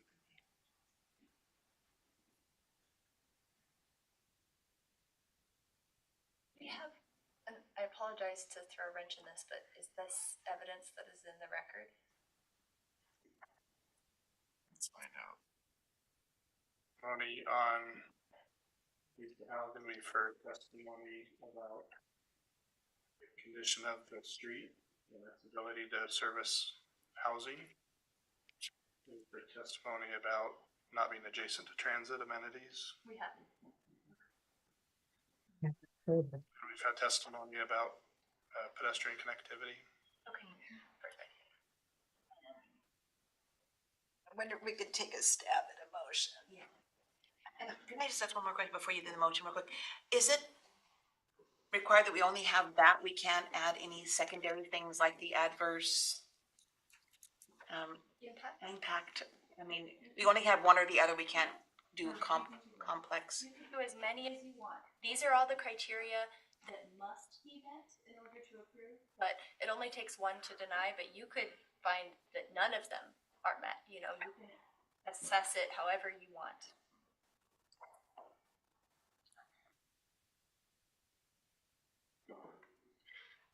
Yes, Counselor. I think if we're gonna amend the finding, that we should stick to very tangible things that can be questioned. So like the adverse impacts is a really good example of that, where some people will view adverse impacts differently than other people, and it can be very subjective. But the fact that the road's not improved is a tangible fact. And I think we should rely on stuff like that more in making the decision than those kind of subjective things that some people could view differently. All right. I'd like to suggest the following.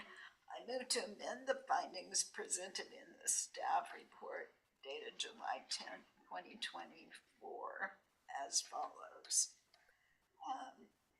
To deny the appeal of planning file PC 2403 for zone change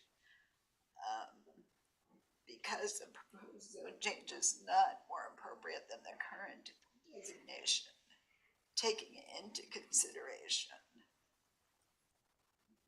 I need your help here. Public needs for all Public housing. needs for all types of housing, not exclusively high-density housing. Alternative locations close to transit services.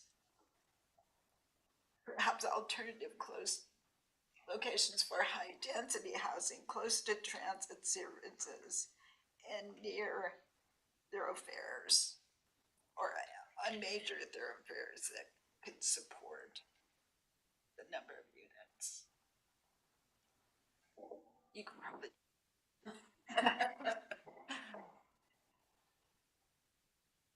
Not bad. My only head nod is that it's a major collector. 9th Street is a major collector, but it's really about the current improvement or the current condition of the street as opposed to the designation of the type of street that it is. You want the right suggestion or how to phrase that? So I believe I had for all types of housing, and you said not just high density housing. Exclusively. Perhaps including. Not exclusively, I think not exclusively. Not exclusively high density housing, comma, and alternative locations that are on improved streets that could better serve high density housing and are more adjacent to transit and pedestrian amenities. Perfect. Like, do you have the whole thing? Can I get that emailed to me, please? Can I get that emailed? Take a break. I mean, you can. Ruth, do You can type, yeah. Okay, here's what I've got. Here's my version. To amend the findings in the staff report dated July 10, 2024 to deny the appeal of planning file PC 2403 for zone change, taking into consideration the need for all types of housing, not exclusively high-density housing, and alternative locations that are on improved streets that could better serve high-density housing. Is that what you? Second.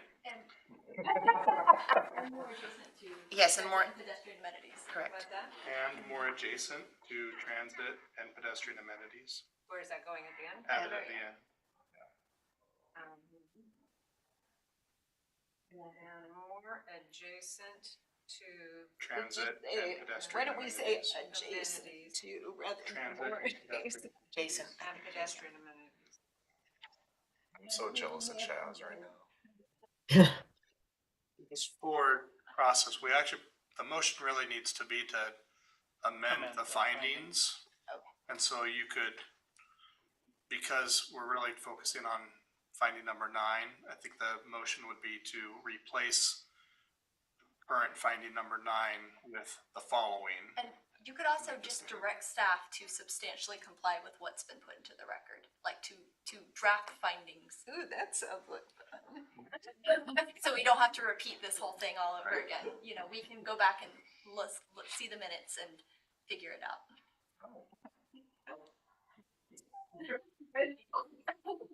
You're for, just kidding. Motion to direct staff to do that. Update the fight. Update the findings to That seems a little squishy to me. Not, I know you can do it. but- If you Between don't want Ruth to, and you I, don't we have have to. this. That's just an option. I think we have the language there. I think I'm just asking, because the motion hasn't been seconded yet, right? No. So, It hasn't been articulated yet. well, you may just case finding number 9 with the following, as stated, right? And then we've got the findings in place, and then we can look for a motion on an approval or denial. You just need to change the findings first, so we have something to base our decision on. So we're gonna vote. Yeah. I move that we direct staff to update finding number 9 to reflect the conversation that we've just had. Second. Questions, comments? And to clarify, the conversation we just had is resulting in The language that Ruth just read off. Okay. With the addition of the language that I added. Yeah. And staff in the plural form. Perfect. Do we need to vote on that? We do need to vote on, any other comments?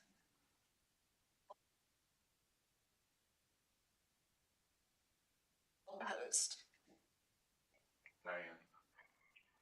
Motion carries 4-2. Now, can we now make a motion to? You read a motion and I was still typing. I seriously apologize. I'm new.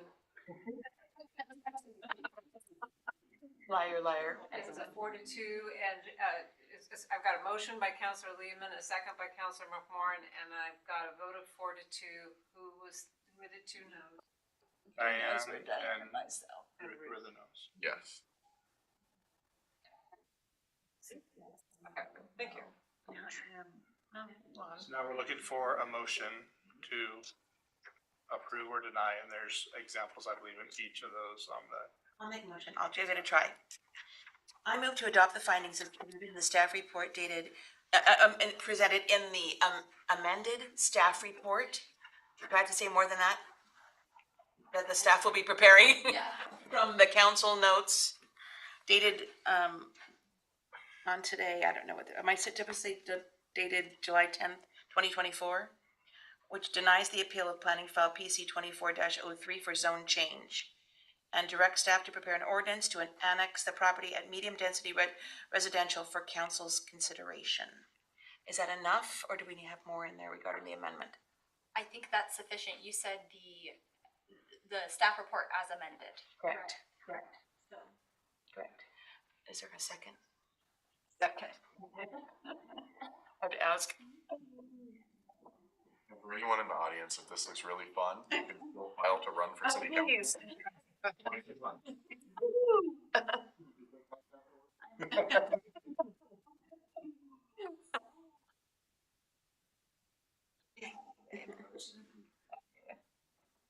Councilor Nielsen, Councilor McMorrin. Any comments or questions? I think you didn't. You seconded it. What? Yeah. Who seconded it? You seconded Councilor it. Fossey did second it. Yeah. Ozzy second. Not me. Yes. We don't even remember. It's 9:20. We're all tired. All in favor, please raise your hand and say aye. Motion carries unanimously. The planning file PC 2403 is how about that?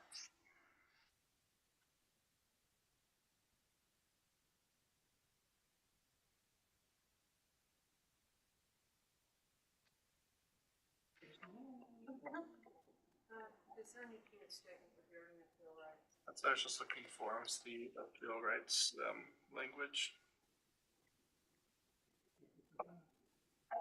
This is our final decision. There's no need to say that in person. Okay. We can say it. We said it earlier. Wait, what? So decision by the city council is final. Anybody was standing in the hearing can appeal this decision within 21 calendar days of the decision. And anybody who participated in the hearing will get a final notification mailed to them with that.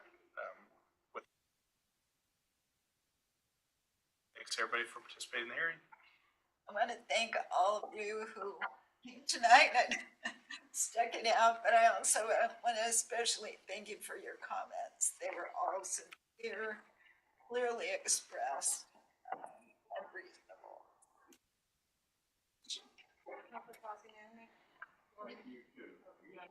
I'd like to make a decision.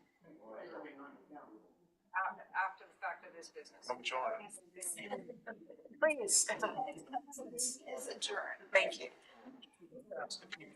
No, prior to adjourning. Prior to adjourning, it's okay, it's. Prior to adjourning, the city recorder has a comment. Okay. I've received requests from Councilor McMorrin and Mayor Jones for me to register them for the League of Oregon Cities Conference. If I haven't heard back from anybody else by tomorrow, at the end of business day, in response to my email, I've got the details that I need in order to complete your registration. And those are the only two I will be registering on Wednesday morning and trying to get rooms at the River House. Thanks for the reminder. Where's it at? It's on public. Bend. And In October. I know, but the dates? Oh, let me pull that up. To let me know on Wednesday morning. Not me, but no. Well, congratulations. 17th through the 19th. Please look at your correspondence. Yeah, let's go through it. Thank Yeah, or at the very end on the Friday event. I saw that. Go through that, and the newsletter's always great. Definitely look at correspondence.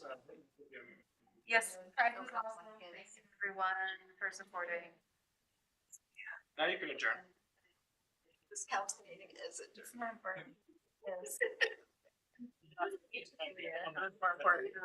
Any meeting. Just telling you. It's not